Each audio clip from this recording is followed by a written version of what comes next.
evolved from thousands of years of avoiding mountain lions. Like, their instincts are keen. And I think if you want to be successful at something, you have to be intentional at it. That might be your best opportunity. You just have to problem solve and figure out how to overcome the obstacles in front of you. Buy the best you can afford, and the best you can afford hopefully one day will be the best, because it'll save you a lot of pain and heartache.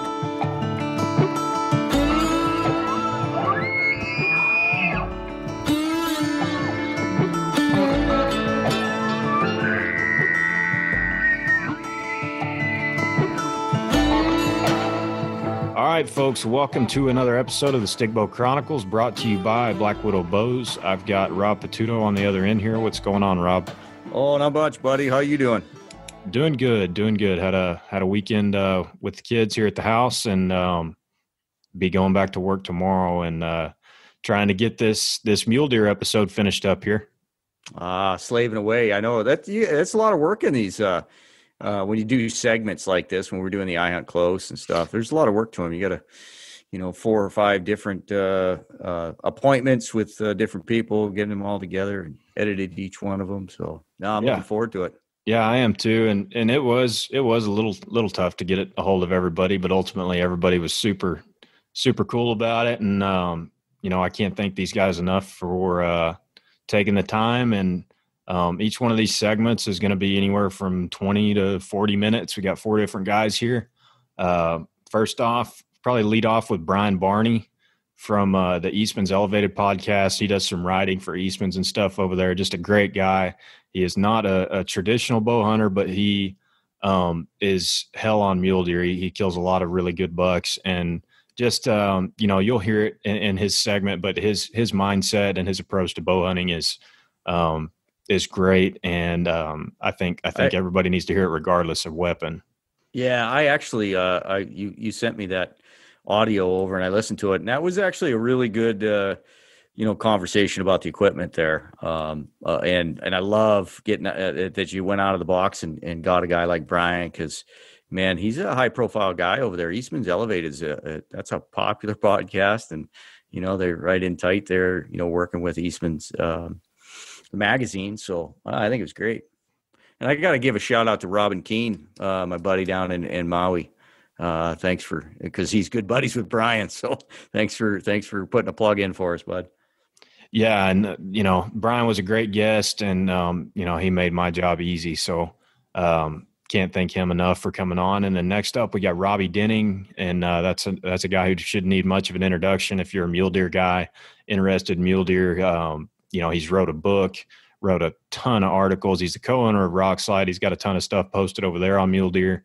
And, he hunts with all different kinds of weapons. But, at the end of the day, killing big bucks is killing big bucks, and you got to know how they behave and how to find them regardless of weapon. So Robby was a great guest. That was another one who made my job pretty easy. And then go right into South Cox. And, it'd be hard to do a podcast about mule deer on a traditional bow hunting podcast without having South on.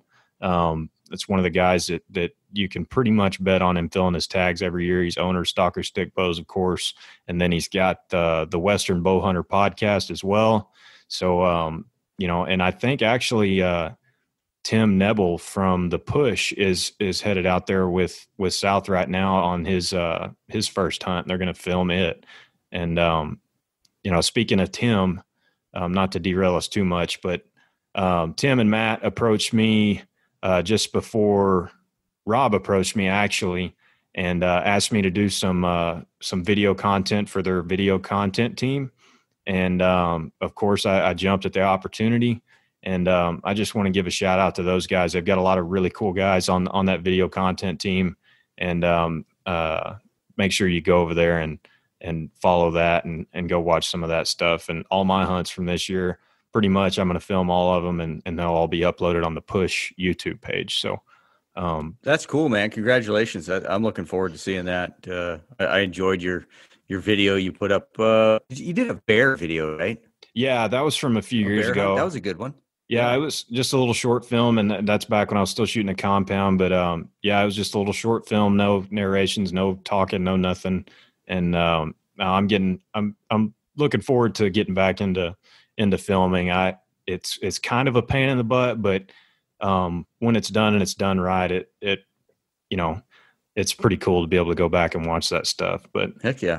Yeah, Tim's headed out there with South to go film that. And also South's YouTube is a great place to go. He's got a lot of awesome films on his YouTube from years past, high country hunts and things of that nature. So make sure and go check all South's stuff out. And then lastly, we've got Aron Snyder, who is he's now the co-owner of Kifaru International. That finally got sealed up, I think, this past week. And want to say a big congratulations to Aron.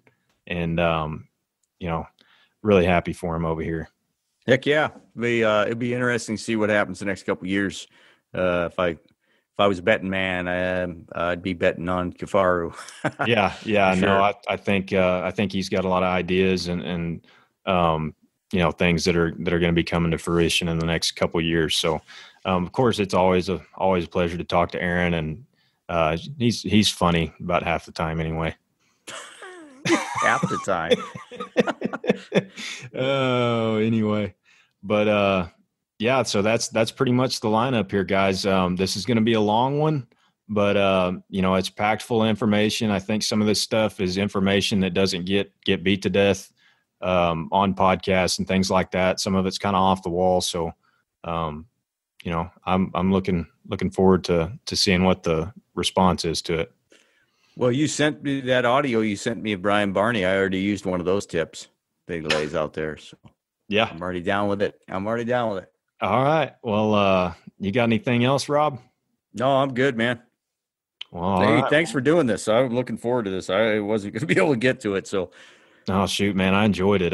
This is right up my alley. Being a new guy to hunting out west, and mule deer's kind of been what's caught my attention. So I really did enjoy it, and all the guys were super awesome to talk to. But yeah, I guess we'll go ahead and hop off here and get y'all into the podcast, since it is going to be a pretty long one. Just want to thank the sponsors real quick before we get started. Got Selway Archery, the Footage Shaft, Kifaru International, and of course got Blackwidow Bows. Thanks for listening in, guys, and yeah, let's get out of here. You're out. All right, guys, I've got Brian Barney on the other end of the mic from Eastman's Elevated. What's going on, Brian? Hey, not too much. Just getting ready for hunting season. Yeah, I can't thank you enough for taking the time to come on and chat mule deer here with me for a minute. Being a guy from Texas, this is kind of my newfound passion, so to speak. So you said you're leaving this weekend to start your season? Yes. Yes, I start Saturday. I leave Saturday. The hunt starts Monday. So yeah, get down there. I'll get my feet underneath me and get into country, and then start hunting from there on out. It's pretty much August. My last hunt takes place in January. So I think I've got 4 muley hunts in there, and man, I just love chasing them with a bow and arrow. The opportunities that are out there out west, from the desert floor all the way to the high country. Like, you picked a really good species to get passionate about. Those mule deer, they're some of the funnest, most thrilling animals to hunt. And then the country that they take you to, the most extreme, rugged, rough country. So picked a good species to chase, that's for sure. Yeah, man. And that, you make a good point. The country they live in is, I think, maybe what draws me to them more than anything. Coming from the South, it's pretty flat down here, a lot of trees. You can't see very far. There's not a whole lot of glassing to be done. And there's something pretty awesome about just sitting on the side of the mountain behind glass and just being in that environment. And, I've got another high country tag this year, and then I've got a January tag in New Mexico too. So really looking forward to that. What all states did you pull tags in? Yeah, so I've got my home state is Montana, so I've got an over the counter here in Montana that I hunt every year. I usually save and hold on to that one and then hunt the rut with that tag. Montana's got some great rut hunting. They let us hunt the whole month of November. The only challenge with it is it is a general rifle season. So I've got a bow hunt with orange on, but there's still tracts of land and tracts of backcountry that you can get into where you've got your own piece of country to hunt, your own experience to go be had back there. And yeah, year after year, I tend to get lucky or capitalize on my opportunities and catch a good old rut and buck. So yeah, I've got tag in Montana. I got one in Idaho, one in Nevada, and then one in New Mexico as well. So yeah, a few good states. I love hunting all the Western states. There's just great opportunity out there. Yeah, man, I'm looking forward to really dive into some different states in the years to come. But so how long have you been bow hunting mule deer? Pretty much your whole life, huh? Oh, let's see. I've been bow hunting mule deer. Like I really caught the bug around 25 or so, or I guess that's when I really started to travel out of state. I started to focus in my home valley. I live in Southwest Montana, and every year there's a good buck that comes from this valley. And so I started to really put in the time and effort, started to really up my backcountry game, and I started to just scour these mountains for them. But what I found out is that the elk and deer competed for the same food source and that they're rock top mountains and we don't hold high populations. It's like lower density, and lower density is really tough on a bow hunter because I need opportunities. I need to be able to find bucks. I need to be able to get stock. So like I cut my teeth hunting around here, but about I had 25 or so, and I'm 40 now. So it's been 15, 20 years of hunting them. But I'd really say like the last 15 years, I've really honed my skills in finding these locations that hold good populations of mule deer and hold those next level bucks. And then, traveling to all these different states, hunting the high country, all the way to the desert floor and everywhere in between, rough, rugged sagebrush with ribbon cliffs, all the way to the most extreme avalanche chutes and alpine basins, where there's not many humans around. So yeah, I'd say really like the last 15, 20 years, I've dedicated my entire life to hunting these mule deer. I just love traveling and traveling and hunting these things. They're just absolutely awesome. Yeah, that's awesome, man. I follow along with all your stuff, and yeah, you're hell on mule deer. There's no doubt about that. And that's why you're on here. And, I got to say, I really enjoy listening to your podcast, and you've kind of coined the phrase patience kills the buck. How did that start, and kind of where did that come from? Gosh, bow hunting requires such patience, it's, and when you think you have enough patience, when you think you're going slow enough on mule deer, slow down a little bit. It's like this or this lesson that gets taught to you over and over and over, that anytime you try to hustle, anytime you make quick moves, anytime you take a shortcut or you don't go the extra mile on a stock, they catch you and you get busted. And what I found too is that I try not to stalk these bucks to failure. And what I mean by that is I try not to stalk in and make the final move. Like if they're bedded around a tree, I'm not trying tree to get that shot right then and there. If I'm in bow range, I'll just sit and wait, and he doesn't know I'm there. And I don't throw rocks, I don't make noises, I don't get him up. I let that buck stand up naturally, and I let him walk out and not know I'm there, and then place my arrow. Because what I found out is that when you stalk to failure, you're always stalking to try to shoot that buck. They catch movement so well, and they're so alert in their beds for danger that there just isn't much room for error. And so it's just been through hunting these mule deer and making so many dang mistakes over the years that I finally coined that term, or that term really rang true to me, that patience kills the buck. And anytime I could display this patience and really wait for this buck to make the last move, or really wait for the right opportunity to close in on this buck, I'd end up being successful, which just reiterated these lessons to me. And so, yeah, I'm constantly repeating that as I'm hunting mule deer. And still to this day, it helps me out.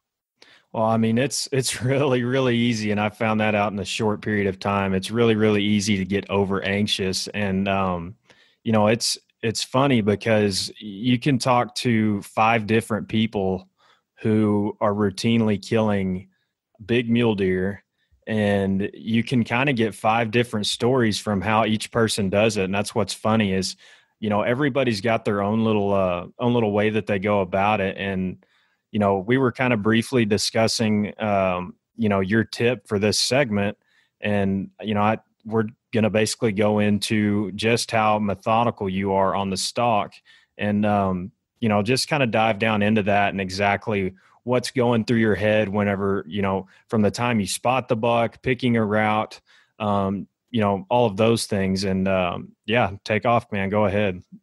Yeah, well, you're absolutely spot on. As there's more than one way to skin a cat, and guys find ways that they're successful, and then they, that turns into their personal preference, and it works for them. And so you build these set of rules that you kind of start to follow because they show you success. And so, yeah, you're right. These rules that I've taught myself, I won't sit back for 5 days and watch a big buck. I'll sit back and once I locate a buck, if it's a buck I want to kill, I'm looking for an opportunity to get a stalk. And I've sat back. Patience kills the buck, but I've sat back for 4 or 5 days and watched a buck and just waiting for the absolute perfect moment in the perfect spot and the perfect deal. And then you go over there 5 days later and there's a 2-point that was bedded above him you didn't see, or the wind swirl and you busted him. And now you've wasted 5 days of watching this buck. So usually once I find a buck, within the first day or two, I'm going to make a play on him, if I can get the conditions right. And so when I find a buck, I want to get the conditions right. Hunting mule deer is all about spotting and stalking. And the first part of that is spotting. So hunting mule deer, I find the best vantage points that show off the most amount of country. And I live and die at those vantage points with my glass, and I'll work ridge lines and look into secluded basins, and I'll cover country too. But I really live and die behind my glass and at these vantage points. And so once I find a buck I want, mule deer bucks, they're hunted different than elk. Elk, you're really aggressive, where you just got to go over there and get into them and then adapt to the conditions you're given. Where mule deer, you almost sit back and watch, and it's like this really planned out, methodical, slow play that you make on them. And the reason it is that way is because of their instincts. They've got these huge ears. They've got a good nose on them. And so you're trying to beat all these senses. And so when you sit back and watch, these deer have no idea you're there. And so you watch bucks being bucks. You just watch them feed around and you watch them bed down. And when they bed, like, you're trying to get these conditions in your favor. And so a lot of times you'll hear guys talk about secondary bedding. Now, what that means is a deer's it'll feed around in the morning. He'll get full and he'll kind of bed. And a lot of times they won't bed in their final day bed. They're bedding in just a close spot to where they were feeding. They're going to find some shade. They're going to chew their cud, kind of digest their food for the morning. And they'll bed for like maybe an hour or two. Now, why it's not good to stock them in this hour or two is because right around that time frame, the thermals are changing around. Now, there's 2 different winds in the mountains, and it's having this higher understanding of the winds. So the directionals, or we'll start with the thermals. So at night, the air is cool, the air is dropping. Most of the time the thermals are working down the canyons, down the coulees. As the sun comes up and warms the valley floor, that air heats up and then it rises up the mountains, and it finds its way up canyons and draws, and it rises up the mountain as that sun heats that valley floor and that air warms up. And then at night, as that mountain starts to shade up, that air gets cool again and starts dropping down. And understanding that, and then the directionals, and the directionals will blow through, and you can actually get forecasts. Like, I use the Windy app. It's a red app you can get on your phone. It'll predict what the wind's going to do every hour for the next 3 days, and it shows how it moves through the topography. Now, those are your directionals, and what you're trying to get is the directionals and thermals working together. So like I was saying, that first bed, those directionals are switching around at 8, 9 in the morning when that valley floor is warming up, and the wind is really finicky. And so I don't want to stock a buck in his bed at that time. 1, because he's going to move fairly soon, and 2, because the wind's dicey.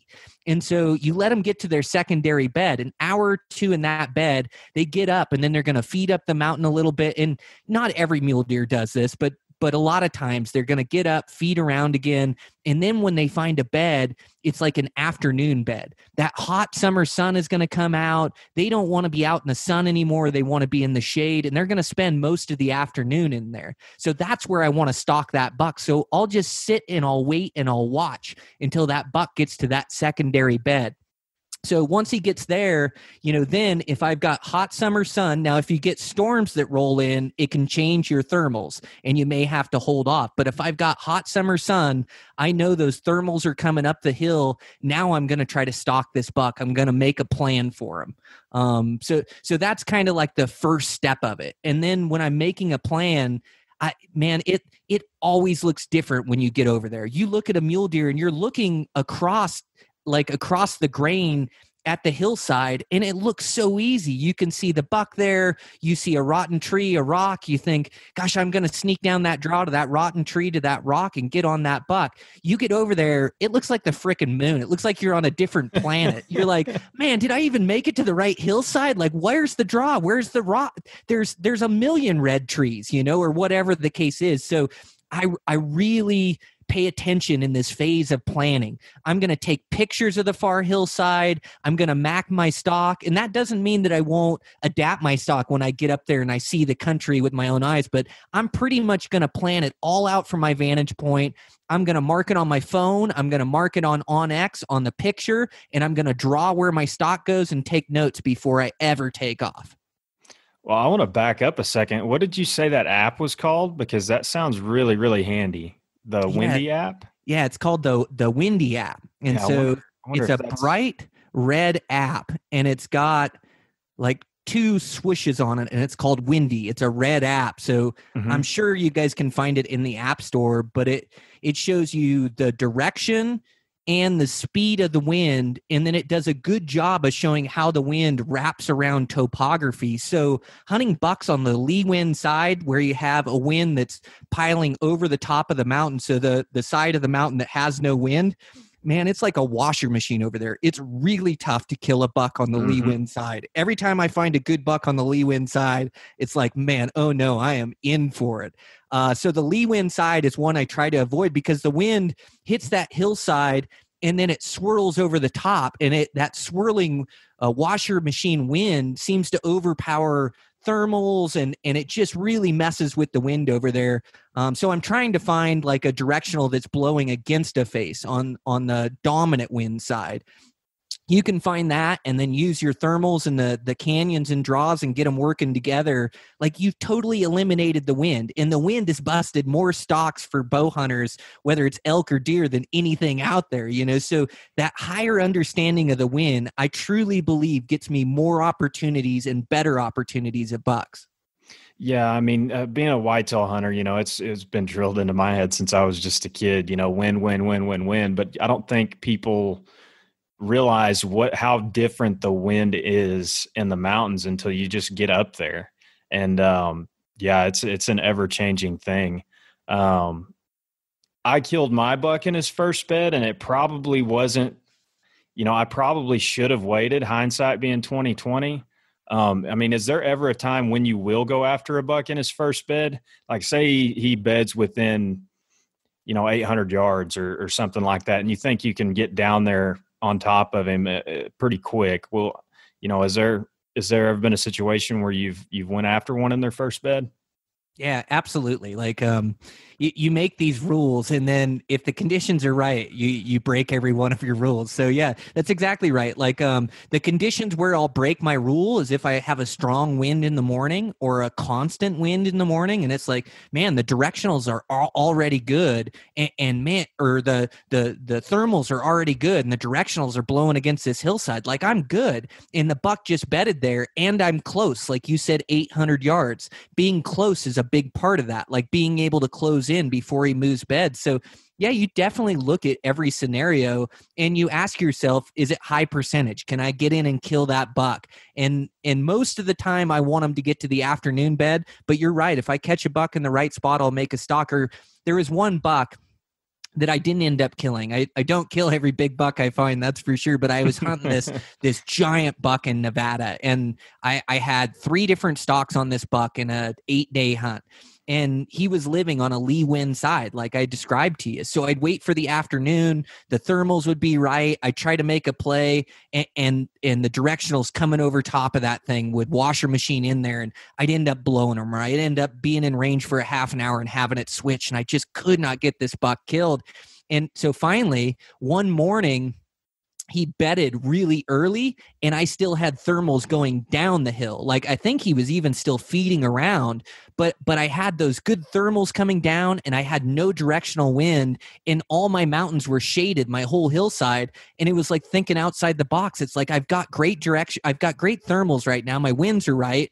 Like, I get busted every afternoon waiting for the afternoon. Like, I'm all in now. And I just about killed that buck. I had him at 45 yards.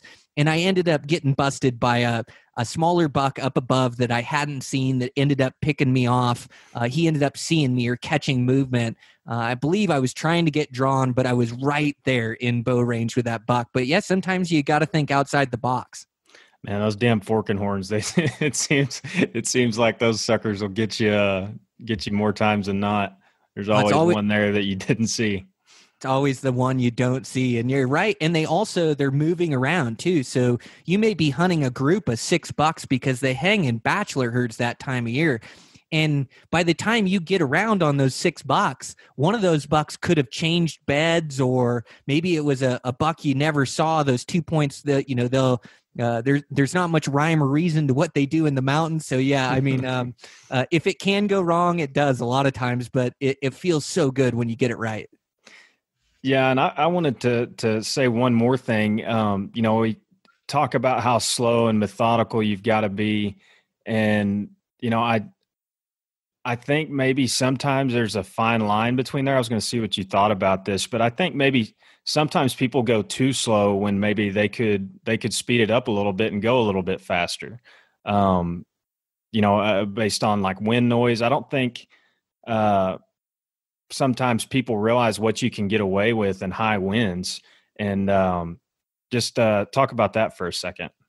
Yeah, you're spot on. So like stalking a mule deer, it's different speeds. Like, a lot of times when I see this buck and he beds down in that secondary bed or where I'm going to stalk him, a lot of times I'm jogging. And now I never stalk recklessly. So I'm not going to run through a meadow. I'm not going to walk where this buck can see me. I'm going to take the long way around. I'm going to make sure that I don't give myself away or stalk recklessly. But a lot of times I'm hidden by a hillside, and I'm trying to cover ground to get to that spot before that buck moves. So a lot of times I'm jogging.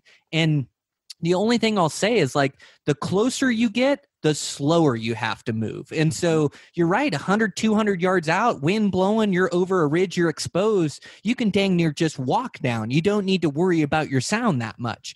So it's kind of like adapting or reacting to the conditions that you're giving, and kind of these bucks teach you what you can get away with and what you can't. But the closer you get, your mind and your body is screaming at you to go, hurry up and look over the ledge, hurry up and get to your shooting spot, hurry up and get that arrow off. And that quick movement is what those deer see. So the closer you get, the slower things have to be. And once you're in bow range, man, it is the hands of a clock. Like, it may take me 10 minutes to move 10 yards, or I may be sitting still for 30, 40 minutes before I get a shot, just waiting for that opportunity. And when that buck stands up, I'm going to wait. He's going to look my direction and look away, and I'm just going to wait. I remember I shot a buck at 12 yards that he stood up out of his bed and he turned around and looked right at me. I swear he could see me, but I just stayed still, motionless, and pretty soon he looked away and put his head down to feed, and I ended up shooting him right there, like one of the closest shots I've ever had on a buck. I think I stalked in almost a little too close on him, but man, they really pick up movement. The closer you get, the slower you have to move. But you're right, it is like this instincts or this feeling, because some guys will be 200 yards out and not closing distance like they need to, and their opportunity ends up slipping away from them because, they're moving so quiet, so still, so slow 200 yards out where they don't need to be moving slow. So it is reading the situation and having the correct speed for where you're at in the stock. But boy, when it gets close, it is slow down time. Absolutely. Well, I guess that's kind of a good segue into the last part of your segment here. talking about shooting that buck at 12 yards. I mean, this is a stick bow podcast. So that's right in the stick bow range. Why don't you tell us a little bit about that real quick before we hop off here?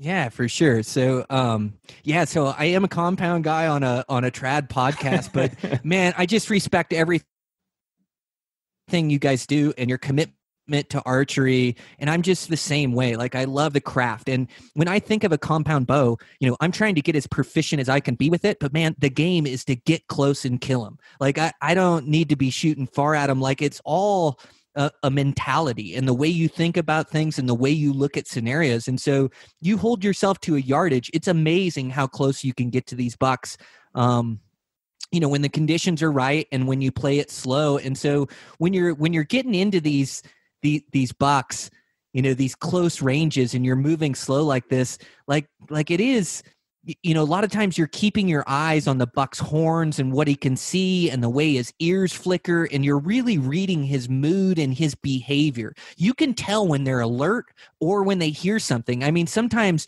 you'll just barely hear a rock and you'll see his ear twitch back in your direction.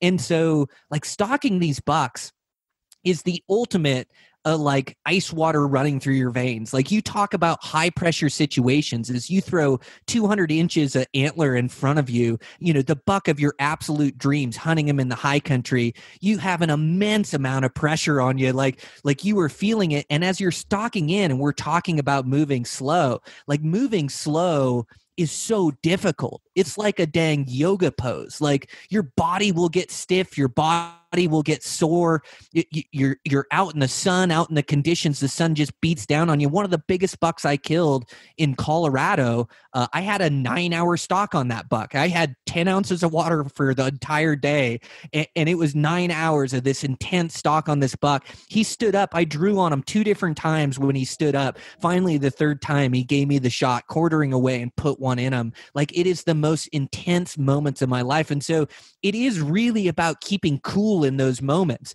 It's knowing where you have to get to, but man, you can blow a stalk by one rolled rock, one sound, or them catching your movement. And once they see you, the gig's up. Your stalk's over. You have to keep the element of surprise. Like, never let that buck know that you're hunting them or know that you're there. And so when I creep in, and especially when you're trying to get close, sometimes you can't get to 20 yards on that buck, or you can't get to 40 yards on that buck. You get up above them, and maybe it didn't look right, and there's a roll in the hill, and you're exposed. And that's where I don't stalk to failure, and I don't stalk recklessly. Like, now it's I'm just going to wait up above them, and now I'm going to wait for the buck to get up and wait for him to get into a better position where I can get in close, where I can make it happen. Just continuing to play the game with them and adapt to the conditions you're given. But once you get in close, like executing a shot on a mule deer, they're really tough animals. And so, like anything, but you really got to put a precise shot on them. It's got to be lungs, heart, or liver. And so when you're waiting to shoot at a muley, I try not to draw when they're looking at me. And sometimes you can't avoid it. Sometimes the gig's up, like your buck, where he spooks off 5 yards and you got to draw your bow. Or sometimes I get into range and that buck may pick me up or something, but he stands up and he's broadside and he's looking my direction. That buck's not going to forget about me. This situation is going to blow up. So in that case, what I'm going to do is I'm going to try to move really slow, and I'm going to try to draw my bow back, get anchored, and get shot. But what these bucks do not like is big movements.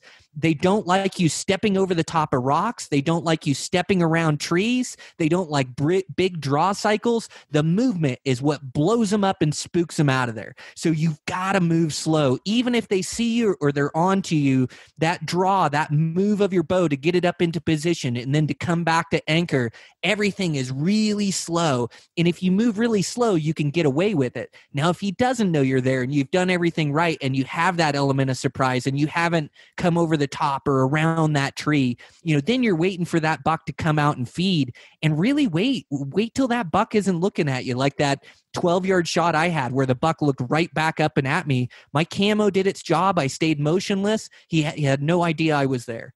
So I really wait for those bucks to be looking away from me to draw my bow.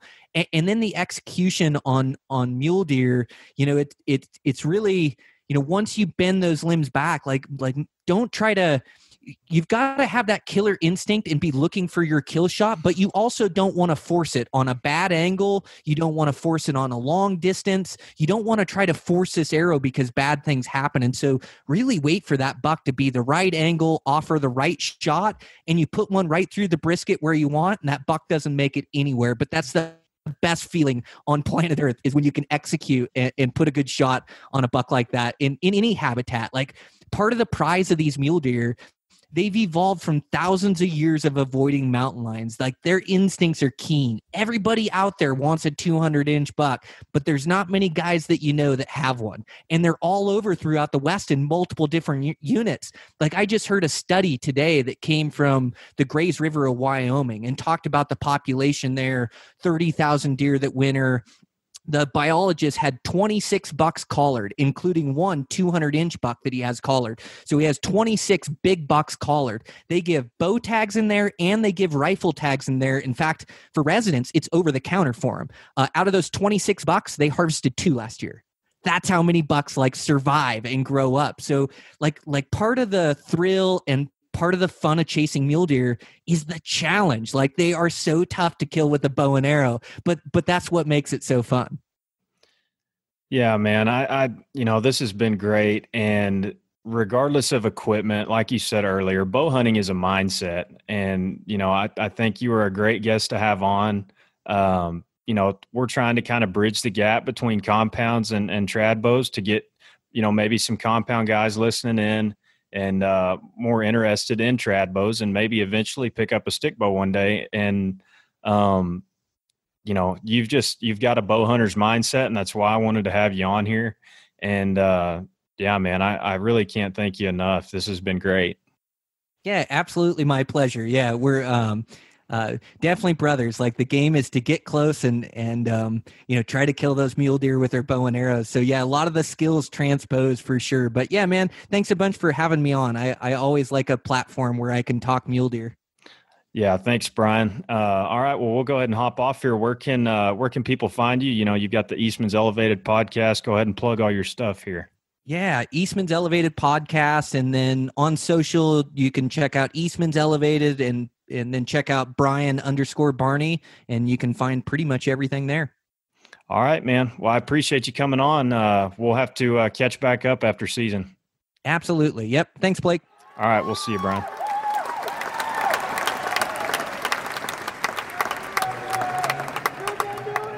All right, guys, we've got big buck killer Robby Denning here on the other end of the line. What's going on, Robby? Hey, man, just looking forward to being on you guys' podcast. I can't believe I'm on a stickbow podcast. And like I said, when we were talking, I'm kind of honored here. Well, like I told you, if you just get stickbow guys on here, I think you're missing some good quality info that you could get from other ends of the spectrum. And hunting's hunting, and at the end of the day, deer behavior is deer behavior. And yeah, man, I'm looking forward to it. So what all do you have on the horn for this year? Hunting, guiding, etc. Well, this is embarrassing, dude. But believe it or not, this is the first year I have not had an archery tag. So even though I'm not a stickbow guy, I'm a compound guy. I think this is the first year I've not had an archery tag since 2002, I believe. And so, man, it's just killing me. But it's just the way the tags came in, and everything's changing now with being able to get tags, and even in my home state, and the way it, I drew a pretty good rifle tag.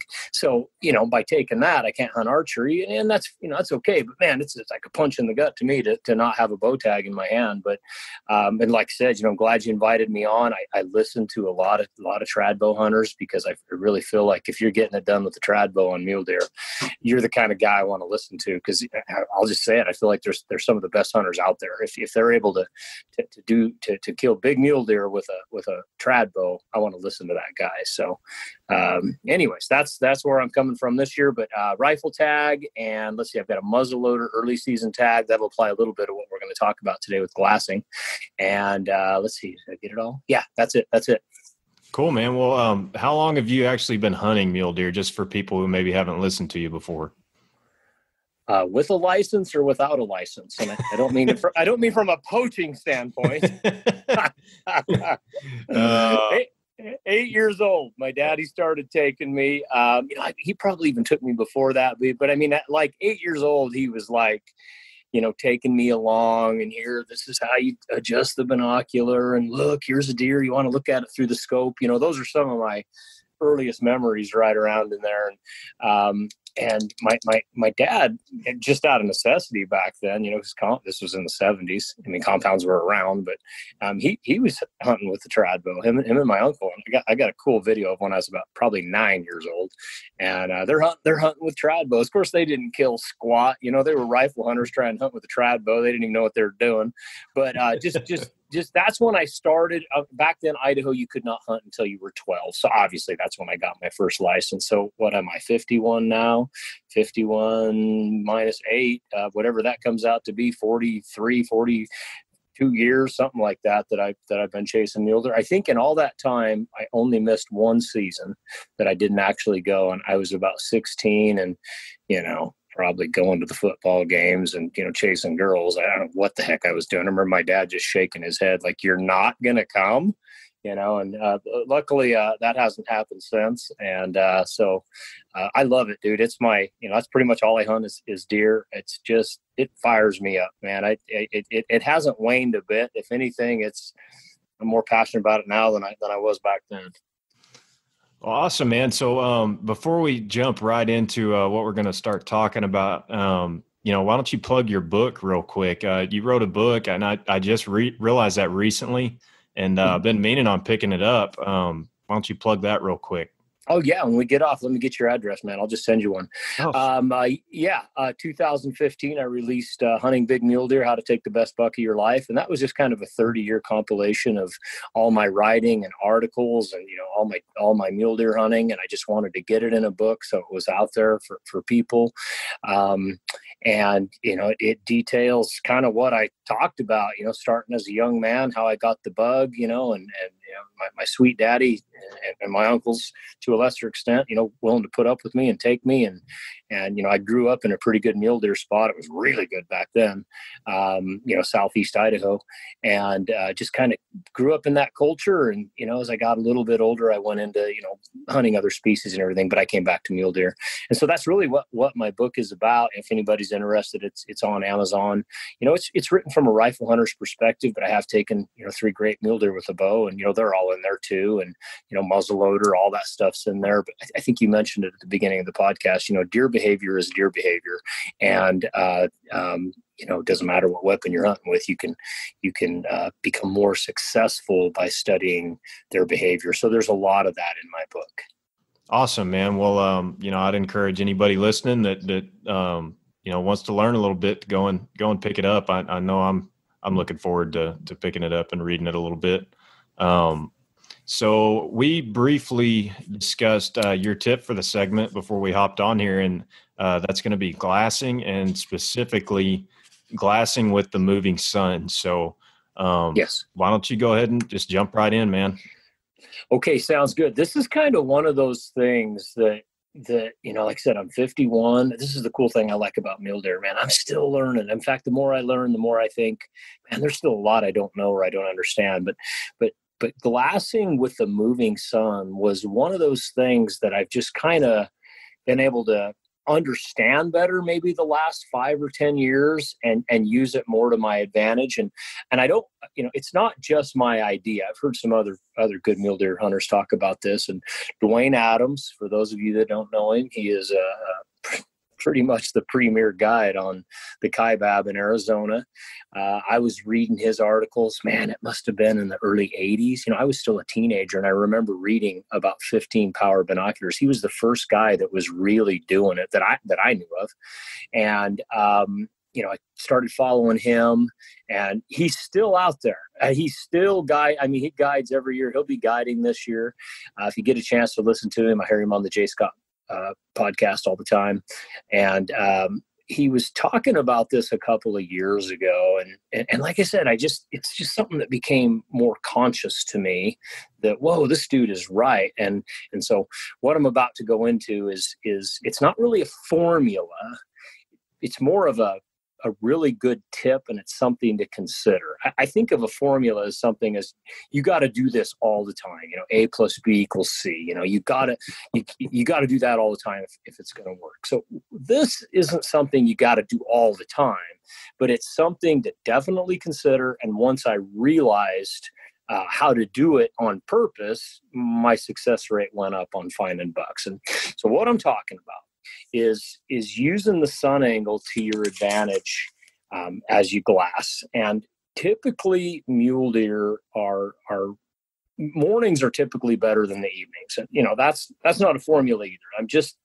This is kind of more geared toward the morning, and I've spotted most of my best bucks in the mornings. They're a nocturnal animal. Their activity picks up after dark. They stay pretty much active through the whole night. And then into the mornings, they'll be active, an hour or two after sunrise. And I want to qualify that a little bit. I'm talking about early season stuff. So when you contacted me the other day, I was thinking about, okay, mule deer is my game. I'm going on a stick bow podcast. So, I got to talk about something I know. And, the best mule deer hunting, I think is, early season, August, September, right around in there. And, bow hunters have typically the first shot at that, or the best shot at it as far as numbers of tags. And so this technique, as I thought about what to talk about, I thought this is perfect for that time of year. It's not that it doesn't apply in October and November. It's not. It's just not. It's not as crucial. And the reason why is because of the sun angle in the sky, just the amount of thermal radiation that's coming from the sun. And this is one of those things I began to kind of put together over the last, 5 to 10 years that these bucks in those months, August and September, they're really vulnerable to the sun. They don't like it. Now, I've always known that, but I still didn't really know what to do with it. And then listening to Dwayne Adams, he was talking about, the way they hunt on the Kaibab, and, this applies, I think, to all mule deer country, is they're hitting those, all the slopes are shaded before sunrise. All right. So from legal shooting light to sunrise, all the slopes are shaded. Mm-hmm. So the bucks, especially the older bucks, they're very comfortable kind of being out in the open everywhere. They've been chased by predators since they were babies, so they know, hey, the more visible I am, it's not just hunters. I mean, it just causes me trouble when I'm out, when I'm highly visible. And so before sunrise, they're out on those, everything's shaded. They can be just about anywhere. Although I think in most of the mule deer country, the best feed is growing on the east slopes. We'll talk about that in just a minute. And so I'm typically looking onto the east slopes before sunrise, maybe a little bit after. But as that sun comes up, especially in August and September, the sun angle is really high in the sky. It's we're headed to the fall equinox, but it's still, when's fall equinox, September 20th or something, we're still a long ways from that. So the sun angle's high, and it's putting down a lot of radiation, and it's hot. You can just feel it. You can be sitting there shivering, glassing, and man, the sun hits you, and within 20 minutes, you're shedding layers. Well, it's the same for those bucks. And so as that sun starts hitting those slopes and it starts heating up, number one, they know they're visible, so they want to get more into the shadows. And number two, it's just uncomfortable for them. And especially as you get into September and they're turning gray, when they're turning gray, that means that they're losing their summer coats, and they're bringing in those gray coats that are longer and thicker hairs. And so they're more susceptible to heat than they are, say, in July. And they're really trying to avoid it. So as the sun comes up, they'll leave those east-facing slopes, and they're typically just trying to get away from the sun, and they're typically moving north and northwest. And so if you drew a compass rose on a piece of paper, I've got one right here, but I realize this is a podcast so people can't see it. But if you draw a compass on a piece of paper, label it north at the top, east, southwest, going clockwise. Mm-hmm. And just imagine that sun coming up in the east in the morning. Okay. And then there's a mountain right in the middle of that compass. Mm-hmm. Obviously everything on the west side is going to be completely shaded. Right. Okay. Everything on the north side is going to be completely shaded. Mm-hmm. Because we're in the northern hemisphere, deer live in the northern hemisphere. even though the sun's coming up in the east, there's it's a little bit in our southern sky always. Right. I think you got to get clear down into Mexico before it's actually really directly overhead. And so right at sunrise, the south and east slopes just start getting blasted. And then the deer began to move around the mountain, or the topography, if it's just rolling coulees and stuff like that. It doesn't necessarily have to be a mountain.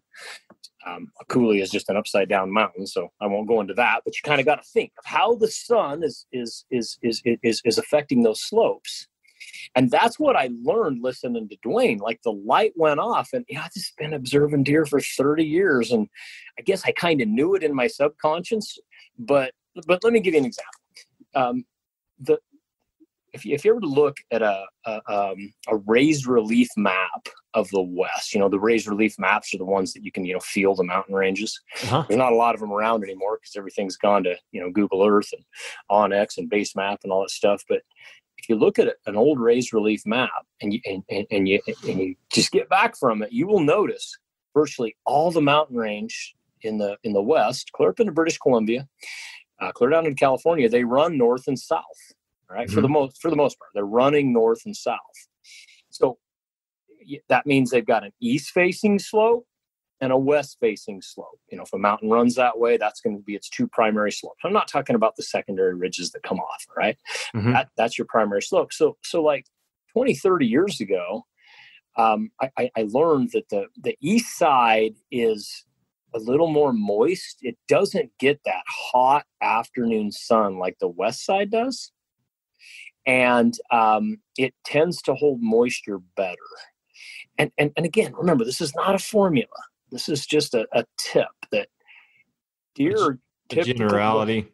There you go, a generality. So, I just sometimes I start talking about this stuff, and then guys are like, "Well, hey, I looked on the east side and didn't see anything." Well, things can change a little bit, but for the most part, you're going to find those slopes are a little moister. They hold better deer feed on average. Okay. Mm-hmm. So that's where I always would start my glassing in the mornings, and I might get set up on a mountain or a ridge that's maybe a mile off of the main mountain.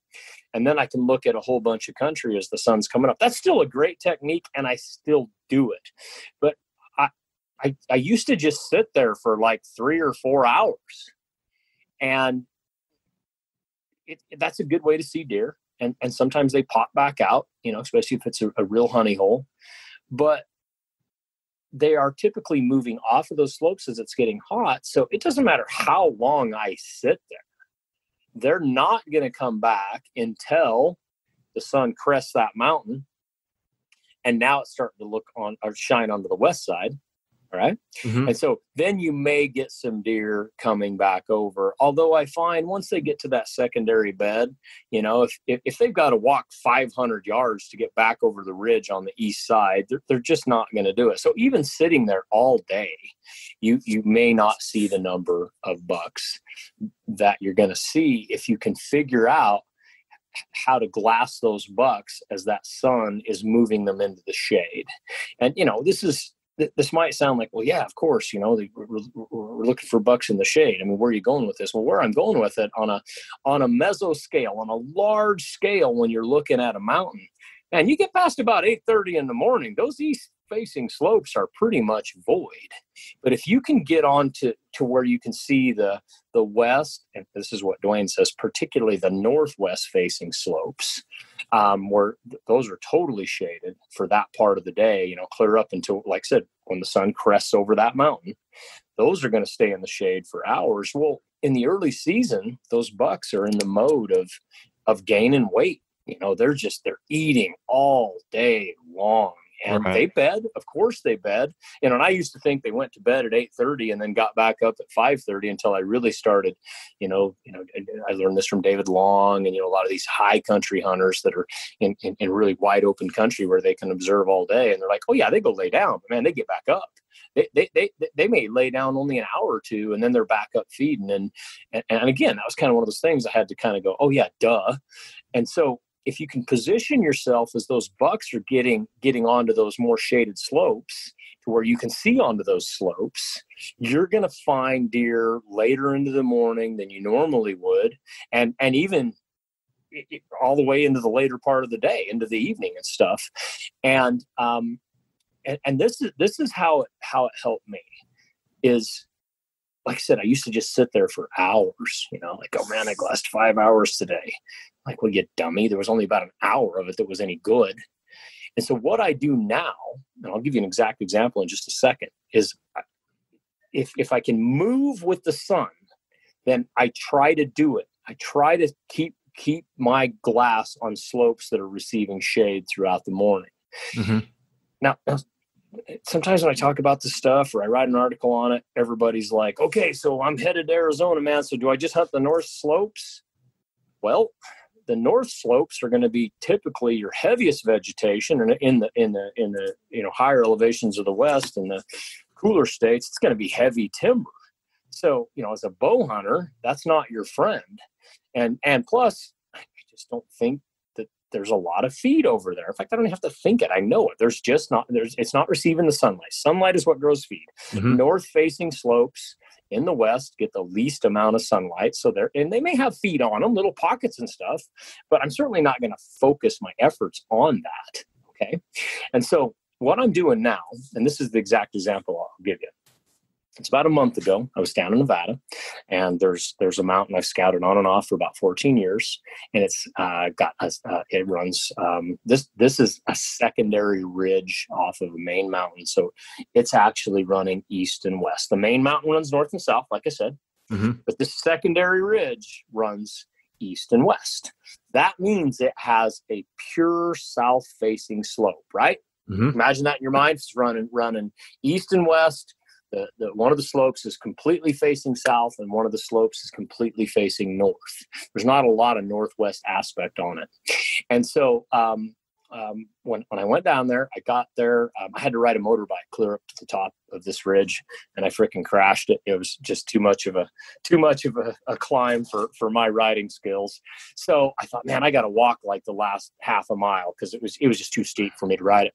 And so no big deal. I just took off walking, but I got there just a little bit late, probably about 20, 30 minutes later than when I wanted to be. I wanted to be there when it was just getting light. And I got glass on those slopes, and I saw a couple of bucks. I saw actually a pretty nice one, and he was out on that kind of south-facing slope, and I just watched him. He was moving, so he was on the south-facing slope, and he would have to move completely around the ridge to get on the north-facing slope, and that was pretty much what he did throughout the morning. But I know this place well enough. It's what I call a buck pasture. Anybody wants to know what that is, go look at my blog on rockslide.com. I just wrote an article on it a couple of weeks ago.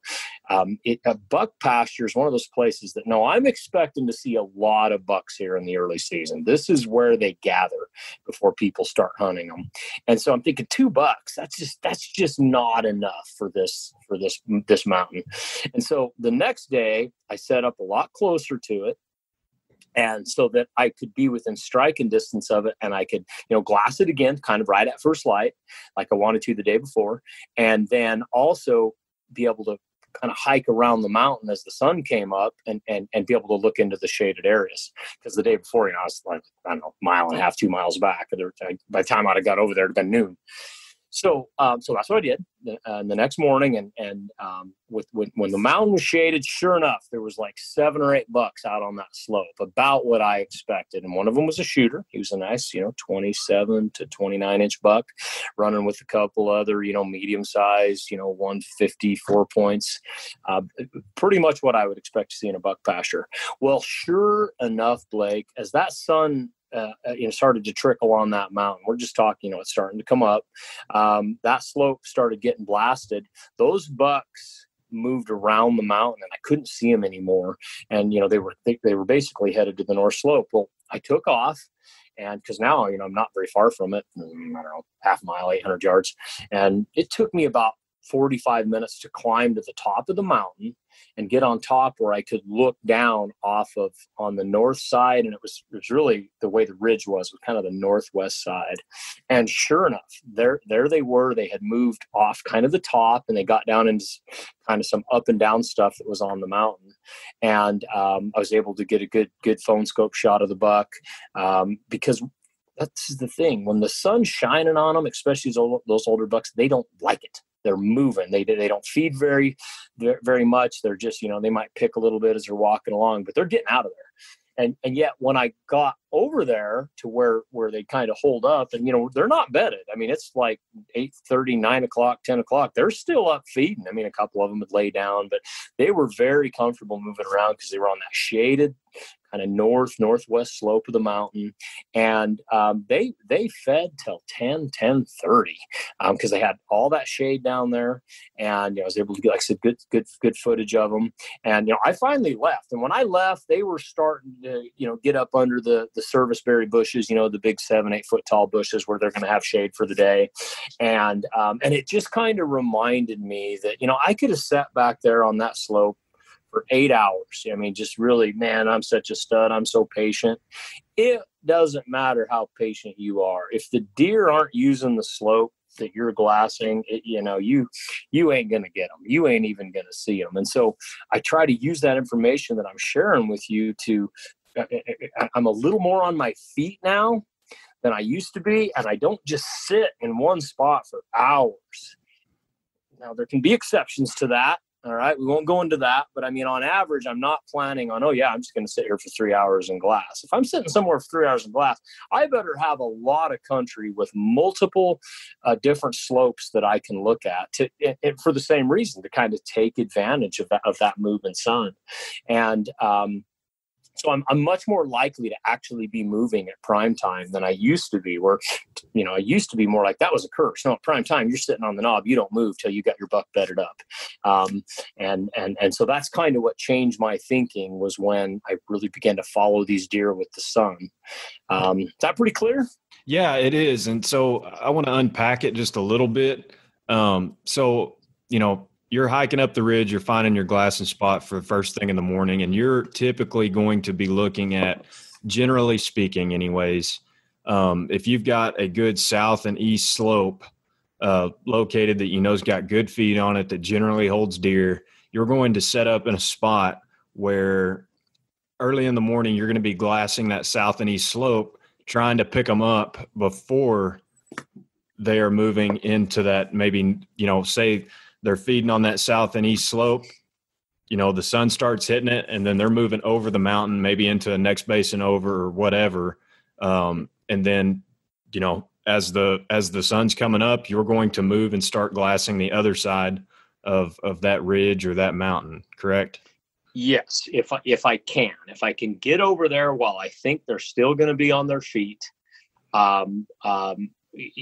because even on the shaded side of the slopes, that buys them a couple more hours of feeding. And, but if I'm not even going to be able to get over there till noon, sometimes I'll just wait for the next glassing opportunity. Maybe I'll figure out how to get over there to see when they get up in the evening. Cause you can really screw yourself walking around in bedding areas in the middle of the day, especially with a bow. Cause it's not like you can just jump them up. Oh, there he goes, man. Fire. I got him. It's not like a rifle or something. Right. But yeah, that's the kind of the general premise of following the deer with the sun. And then every situation is going to be different. That's why I don't want to say, just get up and walk over there, because you might be clear across the canyon. You can't get over there in a decent amount of time. You know what I mean? Correct. Yeah.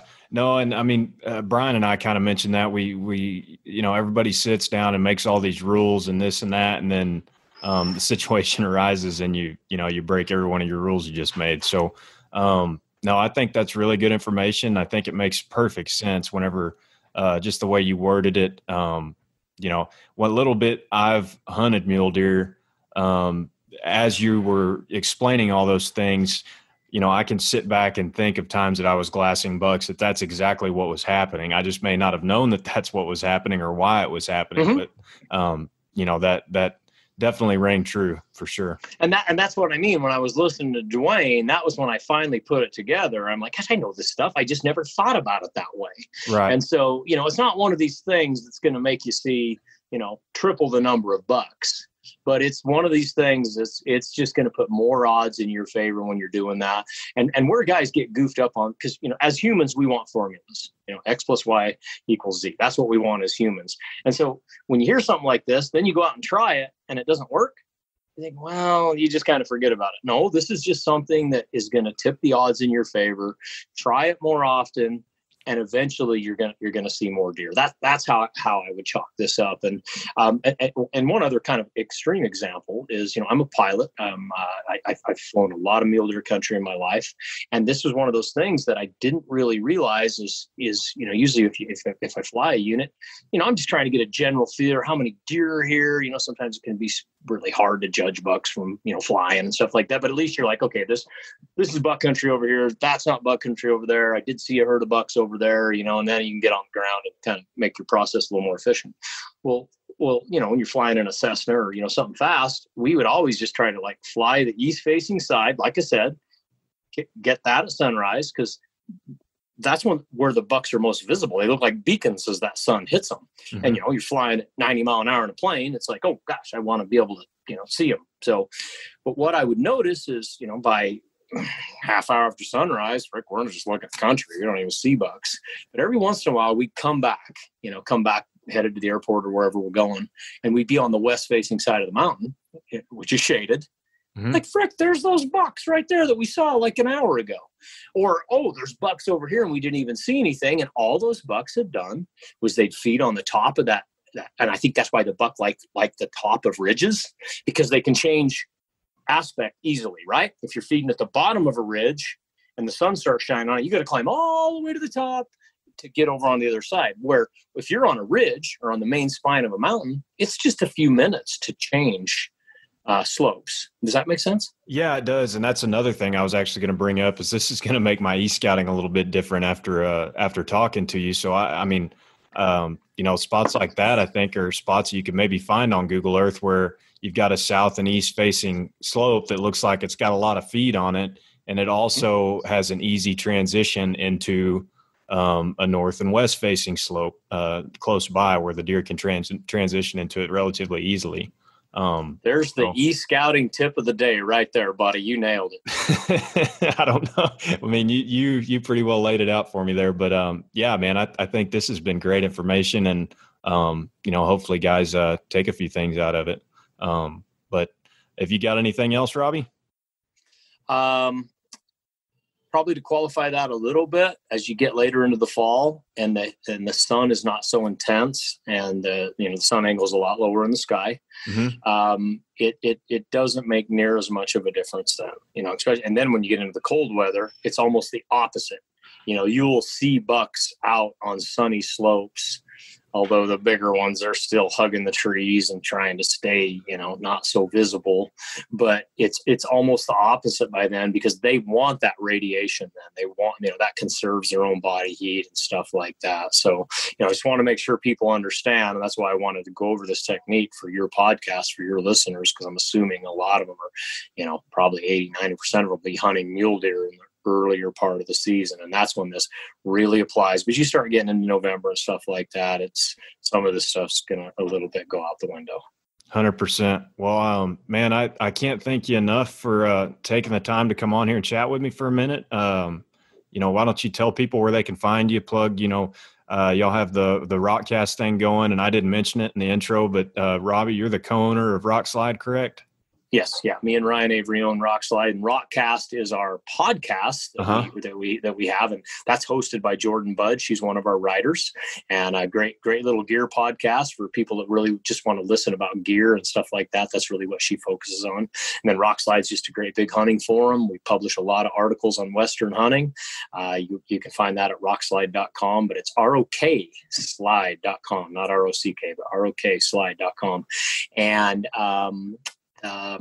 there's a blog on there too. It's called the Rock Blog. That is me. That's where my articles are published specifically. I've got over 300 mule deer articles, videos, stuff like that on there.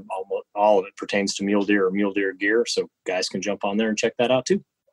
All right, Robby. Well, everybody make sure and go check all that stuff out and take a look at Robby's book as well. And again, thanks, man. I can't thank you enough for taking the time to chat with me for a minute. You bet. My pleasure. And I'm going to get your address here so I can get you a book coming. Perfect, man. I sure do appreciate that. We'll have to get you back on here again sometime. Thanks, Blake. All right. We'll see you, Robby.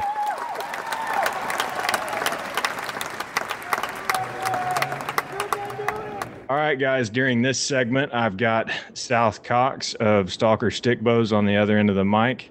What's going on, South? Just heading for Nevada, so I apologize if there's some background engine diesel noise as I'm towing a trailer to go pick up some llamas to make it a little easier to get to the top of the mountain. I'm telling you, after last year, I think I'm going to look into getting some pack animals of some kind, because I'm telling you, it whooped my butt. Yeah, it's rough on the body, man. I'll tell you, I mean, I'm 51 now and starting to wear parts out. I had some hip problems I'm still dealing with right now as a result of preseason conditioning and too much pounding on the trail running. So, yeah, if anybody's younger than me, preserve your body and use pack animals rather than your own body there to beat up if you can. Yeah, for sure. Hey, speaking of when I went to that trad compound shoot with Aaron, and I think you were supposed to go, and you had a wrist problem of some sort. Did you get that cleared up? Yeah. It was. I went ham on a bunch of T-posts. One weekend, I was doing some volunteer work at the senior center across the street from me, and I had to put in a bunch of T-posts, and we were pounding them into decomposed granite soil, and so I mean, darn near as hard as pounding them into the granite. And I ended up screwing my wrist up, and it took actually it was a tendon in going through my thumb there, or through my wrist up to my thumb, that I had aggravated and inflamed.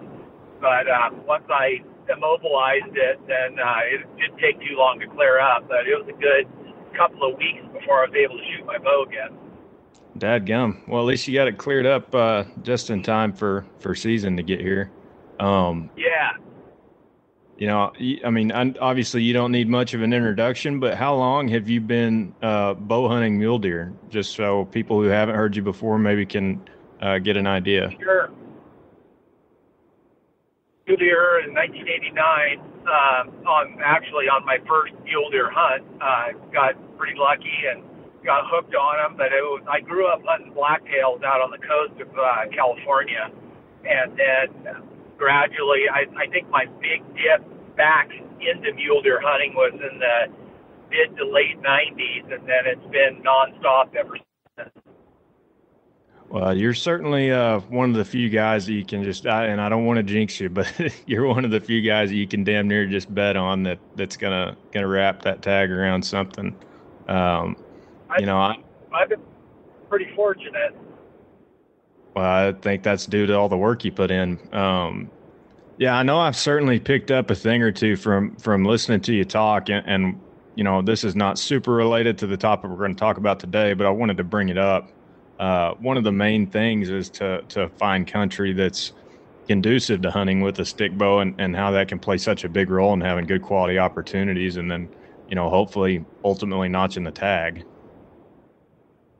Yeah, I couldn't agree with that more. I mean, I'd like to reiterate that there's plenty of country that mule deer inhabit that stack the odds against the stick bow hunter, and I would much rather, go on a mountain hunt with really good broken country and lots of what I call micro topography than, say, go hunt southern Alberta, where it's a lot of farmland and it's really flat, and there's giant bucks and lots of them, but you just don't have the cover that you need to get close to them. And that's so much of what my success has been over the last 3 decades is I can directly attribute to that kind of care that I've taken in finding the country that's more conducive to good spot and stock. So yeah, no doubt about that. It makes a huge difference. Yeah, I know it made a huge difference for me last year. The area that we were hunting was really broken up, and it kind of had a lot of little dips and rolls and little cliffy spots in it, and yeah, that was a big deal. But yeah, so we briefly discussed your tip for this segment, and yeah, why don't you go right into it? Sure. So one of the things that I think I've gotten pretty good at throughout my life, not only in hunting but just in life, is problem solving, and then approaching, every challenge not as like with the attitude of defeat, but as the opportunity to find a solution to the problem.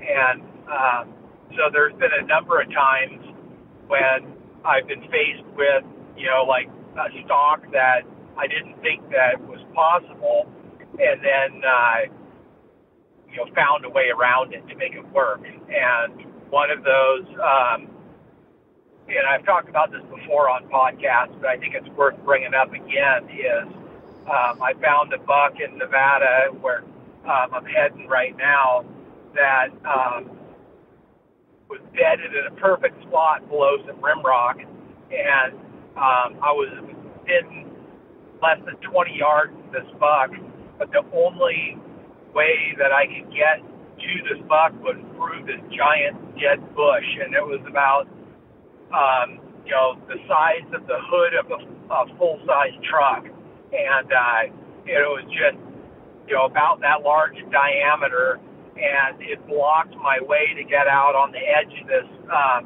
this little rock outcropping so I could get a shot at this buck.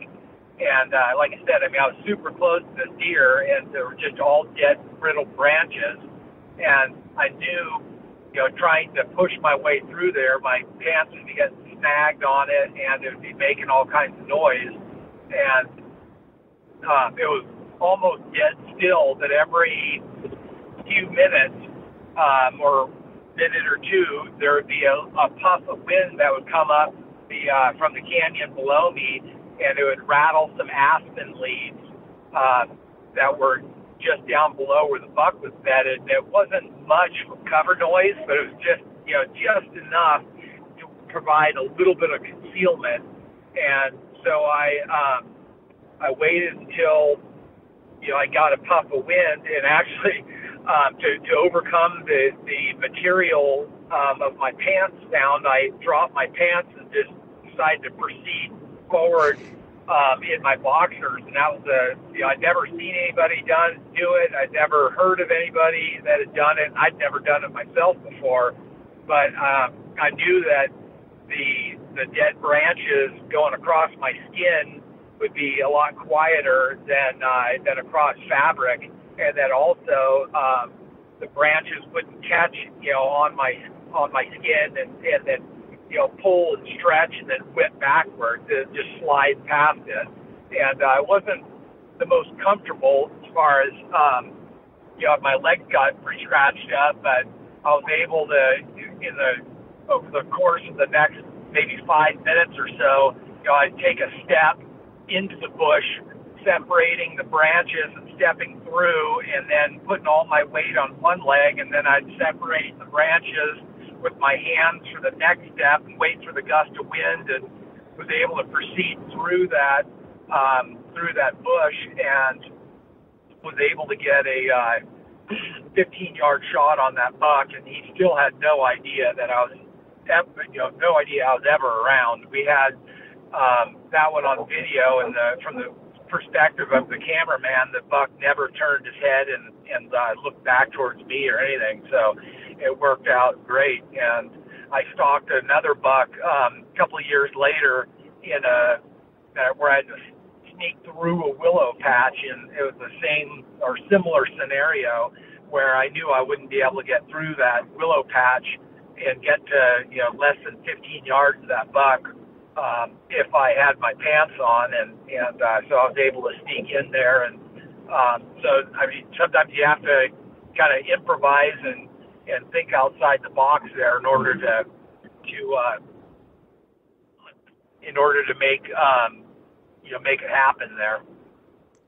Yeah, 100%. You were, I guess you kind of made the pantsless stalking a thing, on your videos and stuff. I don't know if you were the first to do it or not, but you were one of the first guys I saw do it. And, since then it's, it makes a ton of sense. And like you said, thinking outside of the box, that's good stuff. Yeah, I was certainly the butt of a lot of jokes, pun intended, there on social media for a long time. And I got a pretty good sense of humor, so I didn't mind it at all. It was pretty funny. I'd get all kinds of remarks there. But, hey, it would have been a lot better than either not being able to finish that stock or blowing them out. So, sometimes, that little humility will go a long ways. Yeah, no kidding. And, just a little bit of wind noise. I don't have a whole lot of experience stalking mule deer, but, I've gotten a lot of practice spotting stalking pigs, and they hear really well. They don't see very well, but they can hear and smell very well. And, just a little bit of wind noise sometimes is just enough to make it happen. And thinking outside the box a little bit and not folding too quick. Yeah.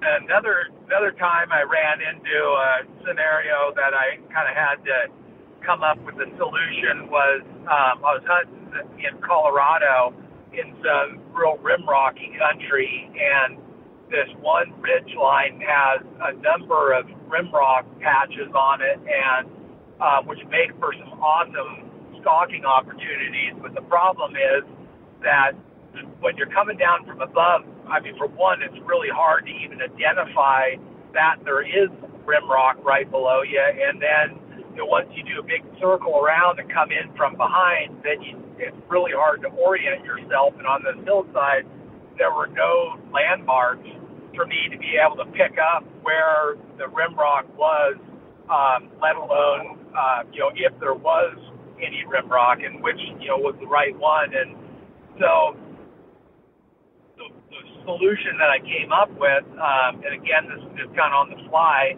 was I had a camera guy filming me, and we set him up in the bottom of the basin with a tripod, the video camera, and a game bag, and I had him hang the game bag off the tripod. And the plan was for me just to circle around and then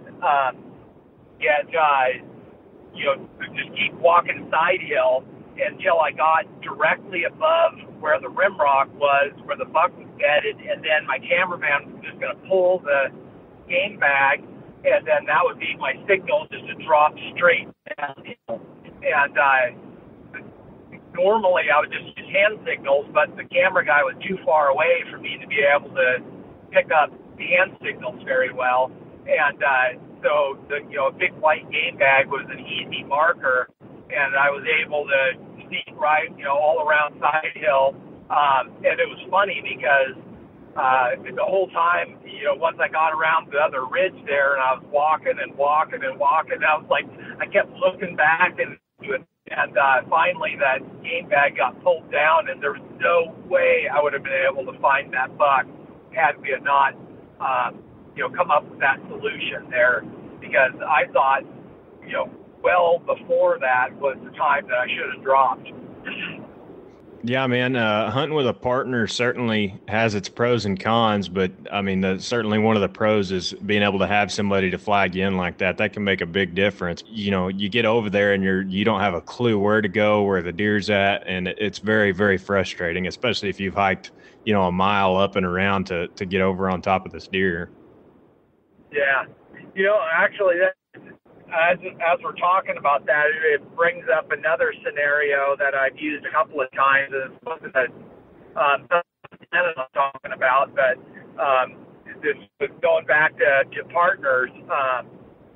Twice I had hunting with the same buddy. I had him stalking on a buck and coming, swinging around, coming up from behind him. And one of the times, the first time, the buck was had detected something, knew something was going on behind him. And so he had stood up in his bed and turned around, and he had evidently heard him come, on the approach there, and was craning his neck, turning it all the way around. And so I saw this unraveling and not going well. So I jumped up from my glassing spot and started walking, and I was probably 300 or 400 yards from the buck, and I started walking towards the buck and kind of whistling and talking, and to distract the deer and get him to look back to me. And then my buddy was able to finish the stalk and come up, right on top of me. It was probably 20 feet from him, and then I was able to shoot him. And then another time, like I said, same guy was circling around, came up on the deer, and the buck was bedded, but in the position he was bedded, he didn't have a shot opportunity. So I did the same thing. I got up and I started walking side hill, and the deer stood up to see what I was, and then he was looking directly away from my buddy. He was able to draw back and shoot, and sadly on this one missed this like 190, 195 class typical at like 30 yards. He had bad case of target panic and just blew the shot. But yeah, hunting partner. Yeah, I'm sure he's got to still be kicking himself over that one, no doubt. Been there, done that, man. I missed a giant, or not missed a giant whitetail, but wounded a giant whitetail a few years ago that I'd like to have back, and those are the ones that haunt you. Yeah, man. But that's great stuff. Thinking outside of the box and not being so locked into, I've got to do it this way, or so locked into, your methods that you don't, think cognitively. And yeah, man, that's good stuff. Well, a lot of times what it can do is, you could be sitting there on a, glassing point and recognize that the stock, using traditional methods is futile, and you pass it up and, hoping to wait for better opportunity, when in fact that might be your best opportunity. You just have to problem solve and figure out how to overcome the obstacles in front of you. Yeah. And, I imagine that takes just knowing things like that and having a good feel for them just takes years and years. And, it's good to kind of put it in the back of people's heads so that, they can start thinking about things a little bit differently, maybe sometimes, especially if you're going to if the numbers of deer in the area that you're hunting are low, and the amount of opportunities you're going to get may be slim to none. So, right. I think that's a big tip. Yeah. All right. Well, I hope everyone does well out there this season. Yeah, I hope. Hopefully, you'll be posting a picture on Instagram here in the next week or two, and have a big buck down in Nevada. I'm crossing my fingers, man. Well, I can't thank you enough for taking the time to come on here, and it wouldn't be a stick bow podcast about mule deer without having you on. And yeah, man, I just appreciate your time. And if you want, go ahead and plug all your social media. Obviously you got Stalker Stick Bows. Plug all your stuff, man. Yeah, so Facebook and Instagram both, Stalker Stick Bows. Just look us up there. We've got a lot of bow pictures on there and some other random miscellaneous life pictures and experiences that kind of go along with it. And then YouTube is Stalker Stick Bows as well, and there's some good content and a growing volume of content on there. So got 3 hunts coming up this fall that I'm going to be filming all 3 of them, and if I'm fortunate enough and I'm able to fill all 3 tags, should be in for a good amount of stick bow videos to contribute to it this fall or this winter. Yeah, and that some of those films on there are just phenomenal, and there's kind of a lack of stick bow content, but I think that's starting to change a little bit. And the stuff on your YouTube channel is just awesome, man. So I appreciate it. But drive safe, man, and hopefully we can catch up after season. Sounds great. Thanks a bunch. All right, see you, Sal. All right, bye.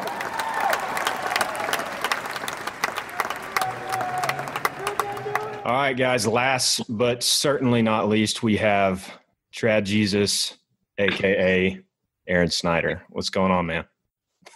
Not much. Obviously, Trad Jesus is not from the desert because I'm trying to blend in this.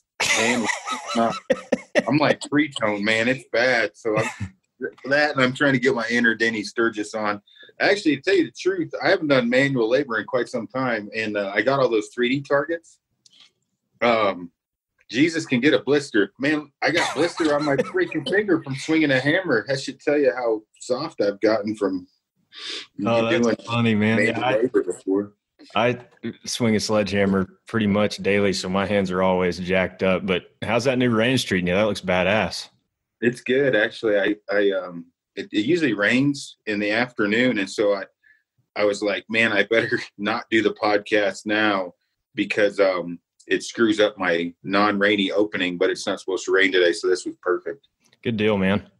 Well, we'll jump right into it and not waste too much of your time. But, I think everybody's pretty well familiar with your backstory. So we'll just kind of jump right into it. I wanted to talk about a couple different things with you in particular. And the first of those being how to glass with a purpose. So I know something that I struggle with sometimes is, I found my glassing spot.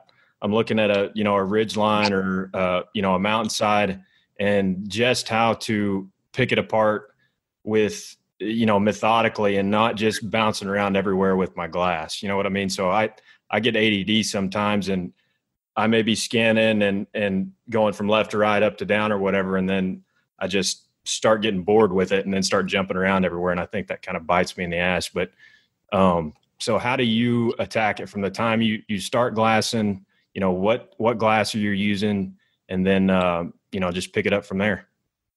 Gotcha. Quickly, as far as what glass, I usually use 10 by 42s or 10 by 50s. I don't think there's anything wrong with 8s, especially if you have a spotter. Some guys like 12s, and you can get away with hand holding somewhat with 12s. Right. I've been getting a lot of messages lately about 15s and guys hand holding 15s. I don't suggest that. If you're going to bring 15s in, I'd say that's more of a scouting thing. Or if you're not going to bring a spotter. Right. And that could take an hour to talk about all that. So I'll just move on. I use 10s and a 95 is what I bring in. Okay. For hunting. And if you got a glassing partner, Frank is actually one of the best glassers. Is that a word, glassers? Oh, you bet. Dude's he's a freak. I mean, he's abnormally unnatural. The only place I will beat Frank at is when I break out the 95 and pick it apart. I'll go through that. So with Frank and I, if Frank is beside me, he puts his binos on the tripod and he starts gritting, and I grab all the low-hanging fruit. I'm glassing freehand generally where deer should be. And right. I'm ADD in it. I'm flying around picking spots apart just to see quickly if I can find an easy one.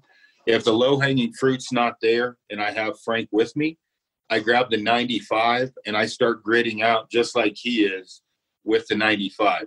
If Frank's not with me, I don't do much low-hanging fruit. Quickly once over and I get it on the tripod. Now, there's a few different ways to do this, but me personally, I grid left to right, just like I'm reading a book.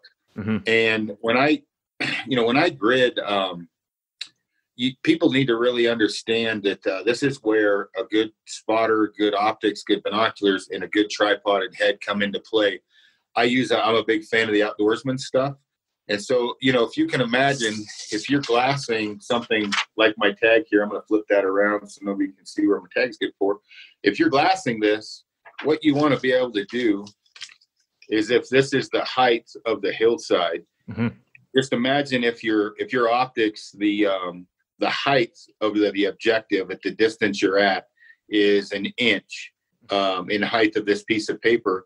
I'm just glassing from left to right, and then I actually don't go back and go right to left. So I go left to right, and then I come back over to my marker point, which is now I'm going to start with the top of my binocular at where the bottom was. Right. And I am overly anal retentive when I am panning across.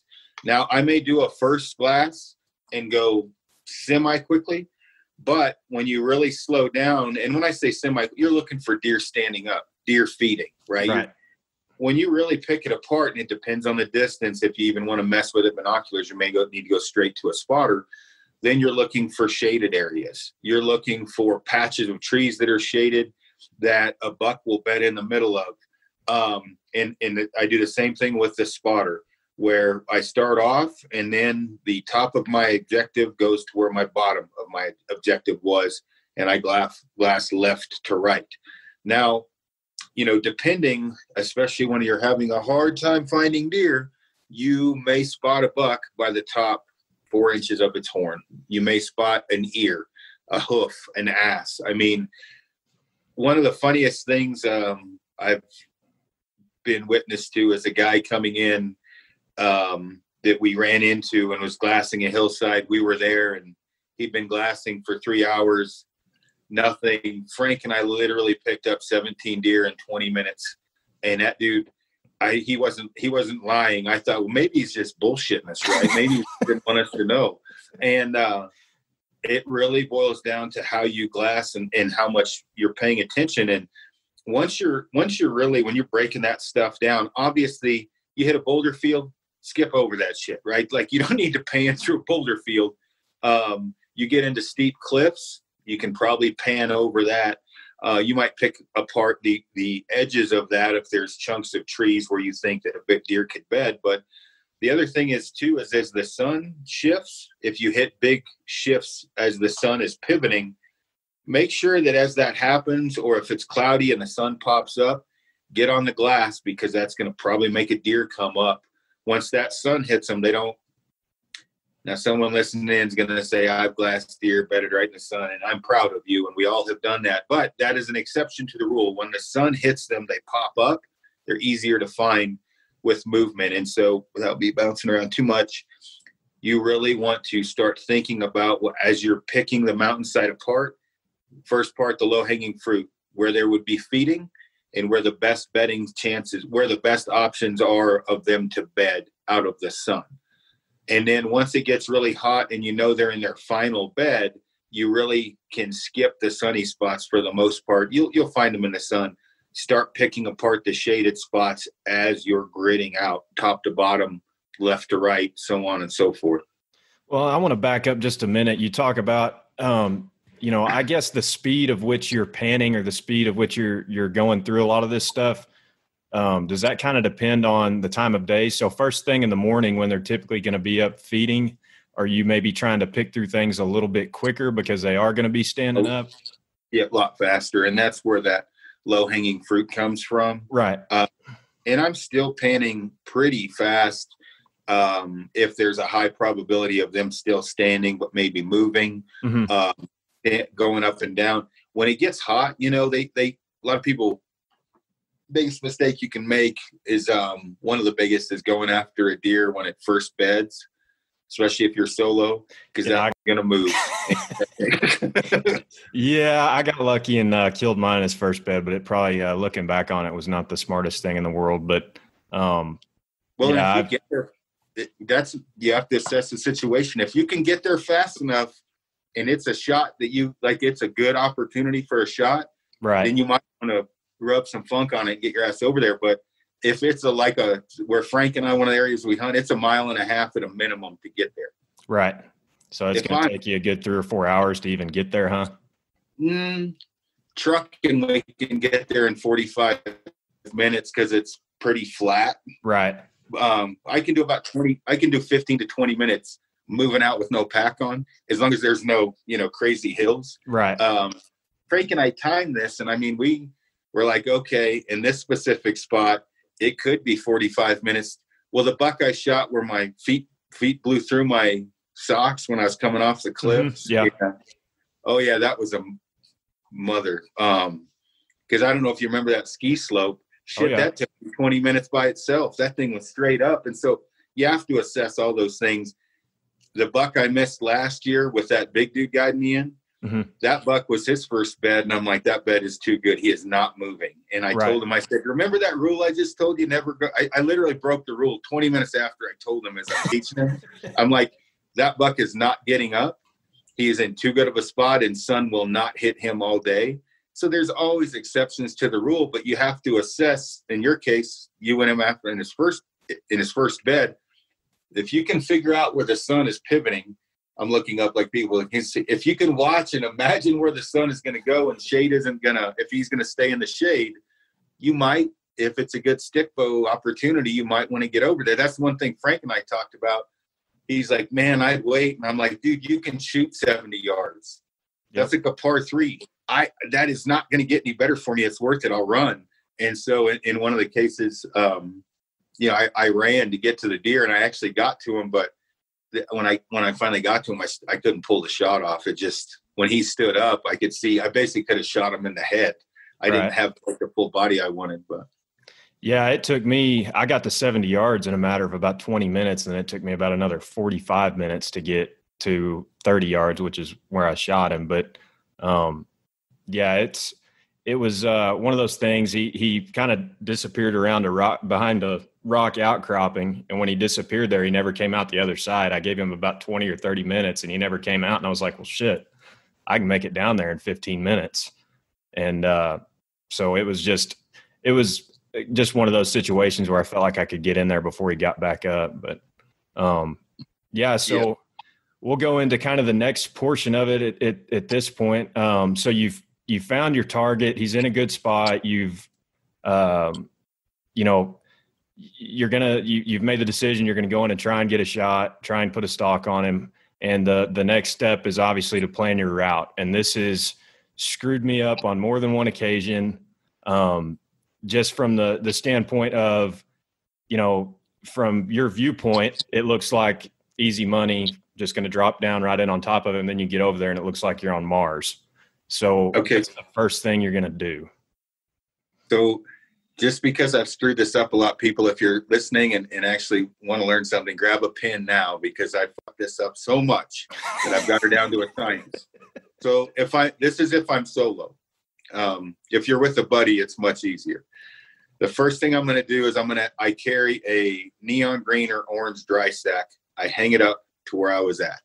Mm-hmm. I shoot an azimuth straight directly to where the deer is.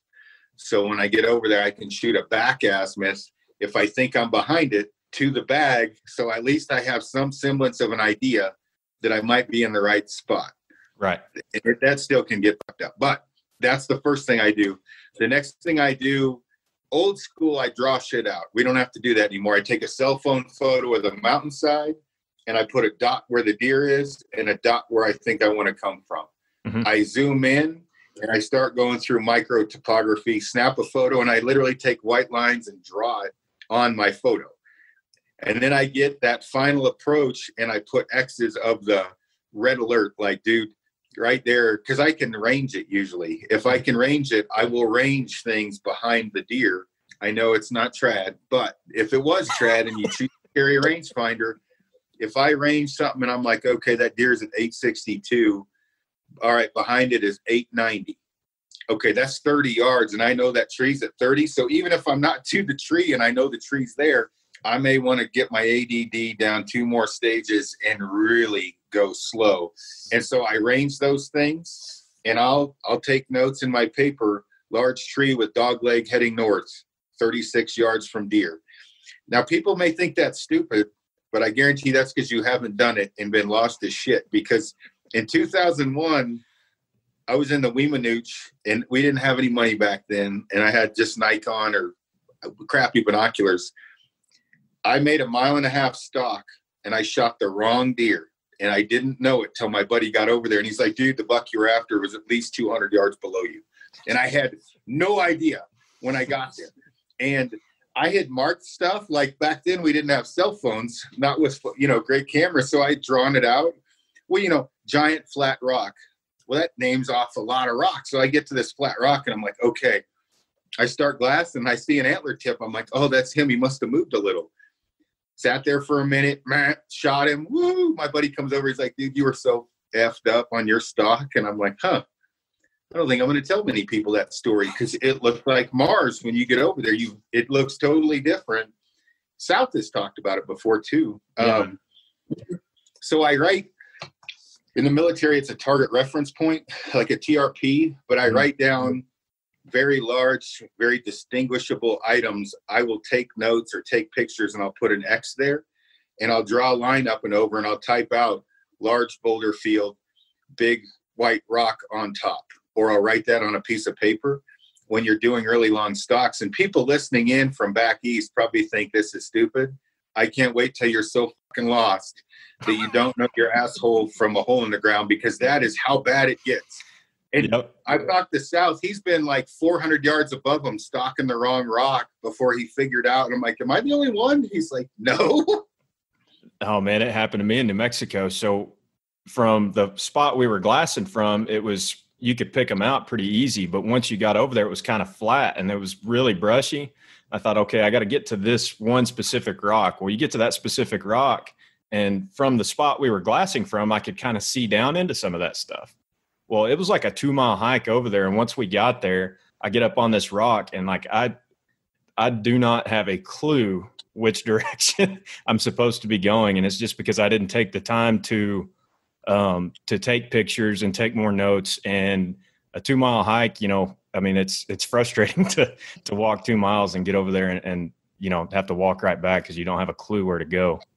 Well, and so just going off the last 4 or 5 years or 6 years, let's say, which I've gotten a buck. Well, yeah, I've gotten a buck every year. The buck, let's say in 15, no, let's say 14. 14, I killed a buck in the high country, totally blew the stock because I marked the wrong, I stalked the wrong rock. I come around the rock, all the deer jumped up. One of them was dumb enough to stand there. It was like a 165-inch buck, and I shot him at 70 yards with the compound. And 2016, I stalked and lost my boots 3 times. And this is the buck I shot at 4 or 5 feet. Literally stalking the wrong rock because I'm a mile from Frank. And finally, when I got to the right rock, he was still there, and I could see his top fork sticking up, and I ended up getting a 4-yard shot. But it was 30-mile-an-hour winds that day, and the only reason I killed that buck is he didn't want to get out in the wind, and he was in the shade, because I literally lost my boots 3 times, took them off on the wrong rock. And this is an area where you'd think, like, if you looked at it, like, oh, I can find that. But, like, I would challenge somebody, if you and your wife were together, have her pick out a stump 1,000 yards away, and you stalk over to that stump and see if you can find it. Yep. Now, that stump's not going to run away. So you have to show some semblance of patience and quiet and ninja skills. The stump's going to stand there, and I bet you still can't find it. And so you actually have to sneak in on a stump that can run away. So in 2016, I shot that buck close, and then I shot a buck the same year in Alberta. Gritty guided me in all the way around, and there was 2 deer. Again, comical crap. Gritty knew of the one, but he knew there was 2 deer there, but he could see one. I couldn't see the one that was like 18 yards below me. I just had a guess it was there, but I saw the other buck.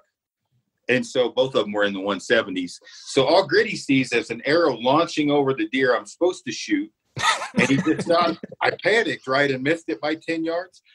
And then I hit the buck I killed, and it runs off. And he's like, what the hell? Well, because it's so far away, I'm looking at a totally different perspective. And so when I got down there, the only reason the one buck died and I didn't blow the other one out was I saw that, you know, the buck we couldn't see, I saw him first. The other buck was, dude, I about shit myself. When I killed the buck, the other one stood up like 18 yards from me, big buck, like every bit as big as the one I shot. And I looked back at Lander like, Jesus Christ. But it was so close. I was like, that could have been bad, because luckily there was a little bit of wind. And the other thing too, I stepped on a cactus, and sniper, I mean, just dropped me because I hit one of those prickly pears. Mm-hmm. All those things when you're getting close is why you want to map this out, because you know how much more you need to pay attention. So fast forward 2018, that high country buck, same thing, drew a map out of where I can drop in. Dude, it's like it's a climbing ropes. I'm like, okay, I'm in the right spot. Like I'm looking at the photo I drew. It's just flat out. I'm like, I can't make it down this. Yeah. And so I know the deer's below, which this is all vital, because now I'm like, okay, I've got like a firing lane, or I've got parameters of where I can go left and right without blowing this other buck out, of where I can drop in, all because we mapped that out. Right. Whether it's a photo or you draw it. Killed that buck. Missed it the first shot. He was asleep, thank God, because it woke him up. And a funny thing, like when you're mapping these things out, when I missed that buck, it landed in his armpit. He woke up, kind of started scratching, and I'm like, he's going to go back to bed. So he went to go to sleep, but he smelled my arrow. And again, this is Farm with Feathers. I sprayed him with waterproofing. He did not like that shit at all. He's like, but I knew. So when he went under, because we paid attention when we took those photos and were watching, I knew he was going to come out below me. So you can see my fat ass trying to hobble down with socks on into this cliff to get closer. And he came out and I killed him. If I wouldn't have known when he took off to the left that he couldn't go down, right? I knew he could not drop straight down because he was on a cliff. That told me he was going to come out to my left. Some people might have just thrown their arms up and started hiking up because they blew the stock, where I knew he was going to have to come in below me. You can hear Frank on the video cussing me out because he thought I was just not looking. I couldn't see it. It was so steep. So he's literally like screaming, "You're going to have to edit this. Look up, you dumb fuck," because he thinks it's right below me and I'm not looking. So anyway, we don't need to go through all these. The moral of the story is they died because I drew a map.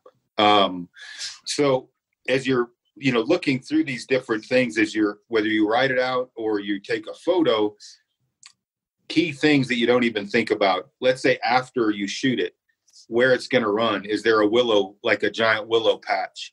Is there a chute that he may go down? All of these things you need to stay cognizant of, especially when you're solo, because shit gets real squirrely when you're by yourself. Because not only are you probably a mile and a half from your camp, you just shot the deer. You have to find the deer, if you find it, to kill it, and then find it after you've killed it, and then try and make it back without getting cliffed out, finding the right route to get back. There's a lot to it. Right. And, I want to kind of back up just a second. That's all great stuff. But talking about the wind, man, I used to cuss the wind. And I know I've heard you say this before, but especially in New Mexico, like the ground was so stinking crunchy. Whenever we woke up in the morning and the wind was blowing 35 miles an hour, I was like, hell yeah. Well, it's funny because whatever you want to call it, arrogance, confidence. If we're on a hillside and we glass a buck to beds and it's windy, I'm literally looking through the spotter like this, die today. Because they don't want to get out in the wind and they cannot hear. And so the beauty of it is when you're over there, once you see him, there's two things. You may not need to take your boots off, which is awesome. Really bonus for me because I've got feet like a kid. And then two, you can get away with, well, I shot that one buck at 4 feet. I shot another one at the one I shot last year was maybe 11 yards, and there was a wind when I was coming in. And again, funny thing about that deer, I didn't know where they went. I just knew I didn't know where they were. I knew where they went. And so I'm still hunting, and I see all, bunch of racks sticking up, and immediately got tunnel vision, like you are not supposed to do. Like you cannot zoom in on the one group or the one buck, and it happens, right? You get tunnel vision, and then you start to shit your pants. You're like, I'm not going to get a shot. I got to hurry, and you don't pay attention, and then a forked horn flies out of nowhere and scares you away. So this one, I low crawl up to this log, and I go to grab my rangefinder, and I'm like, Jesus Christ, Snyder, if I fart, this thing's going to hear me. You don't need to range it, just shoot. So I popped up on a knee, hit it.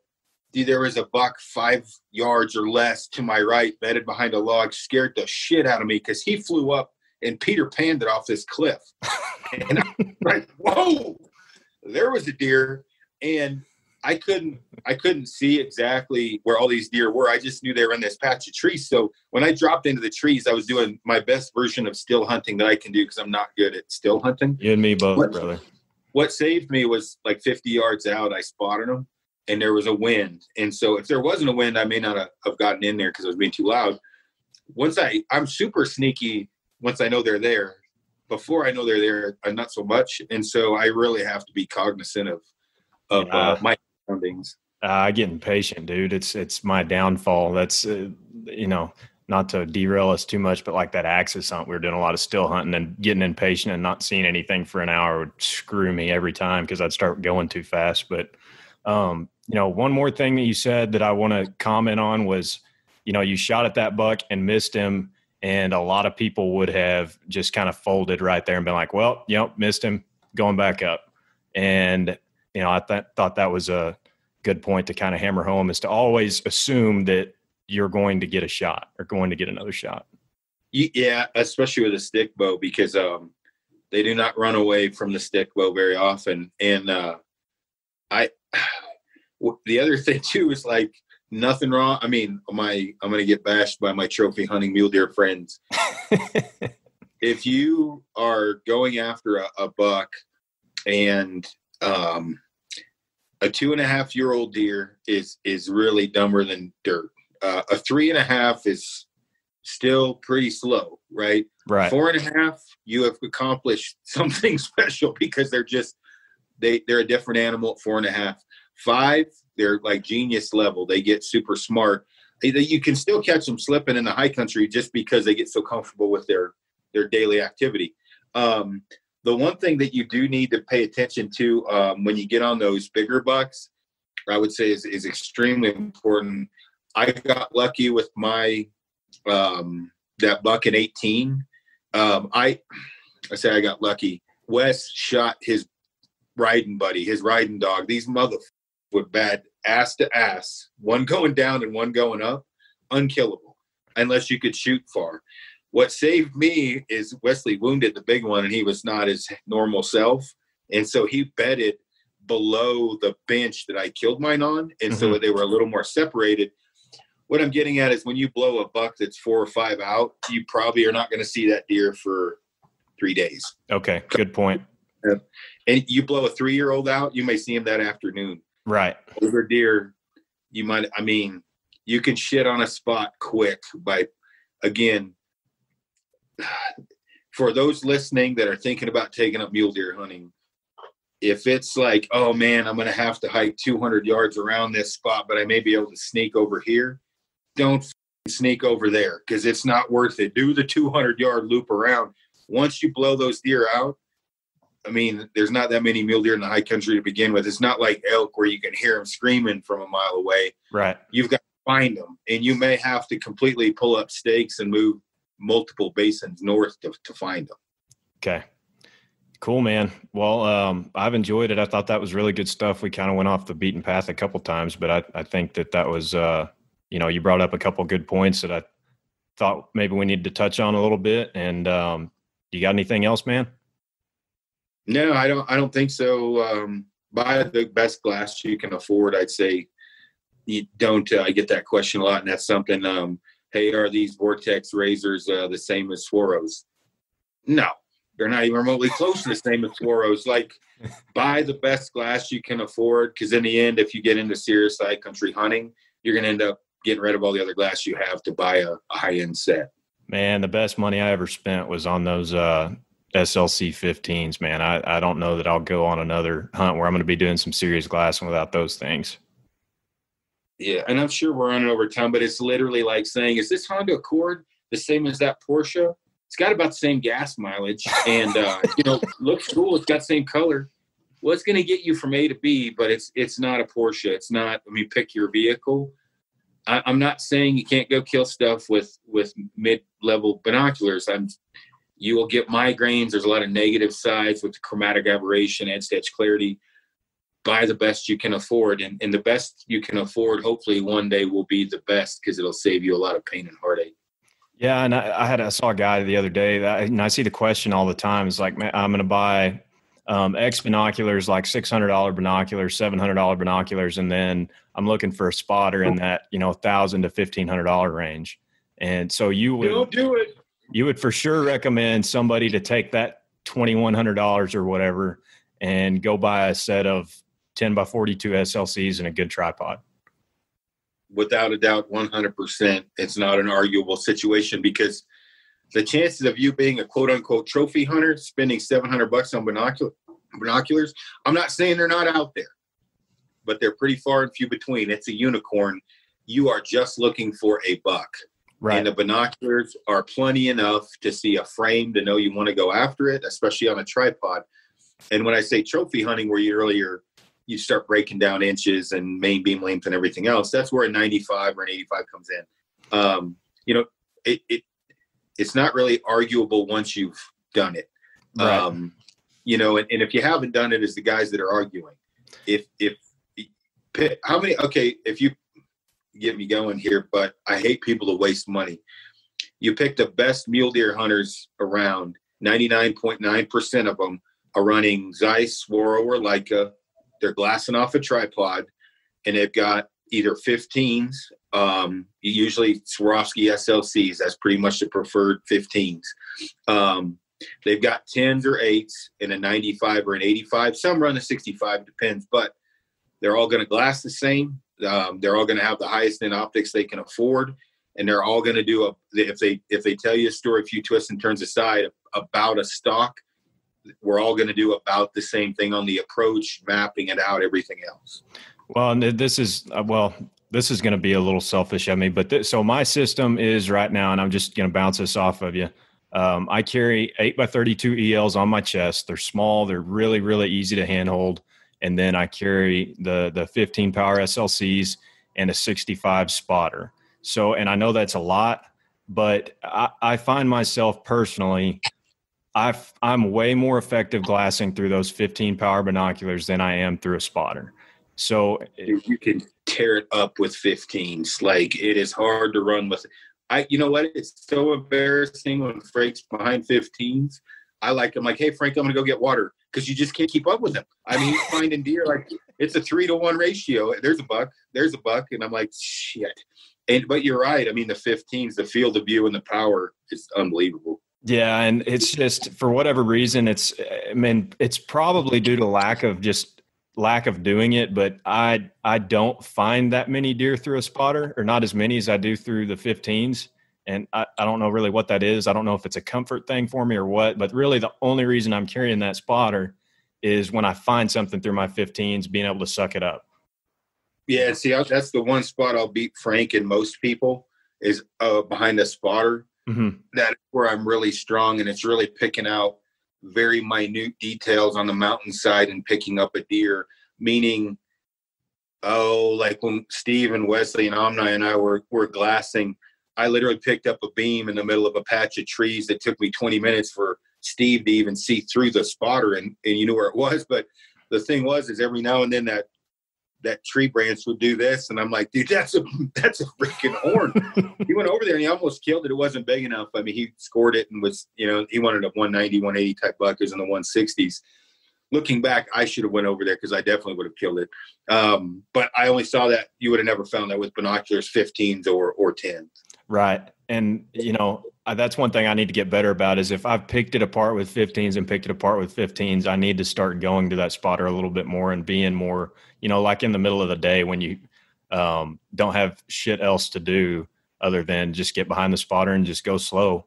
But yeah, no, I think this has been great, man. Thanks for jumping on.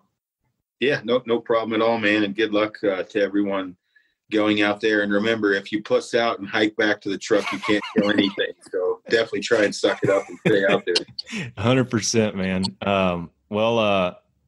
Congrats one last time on now being co-owner of Kifaru. And, that's pretty freaking awesome, man. I appreciate you. Appreciate your time. Oh yeah, no problem at all. Thank you again. All right. We'll see you, Aaron.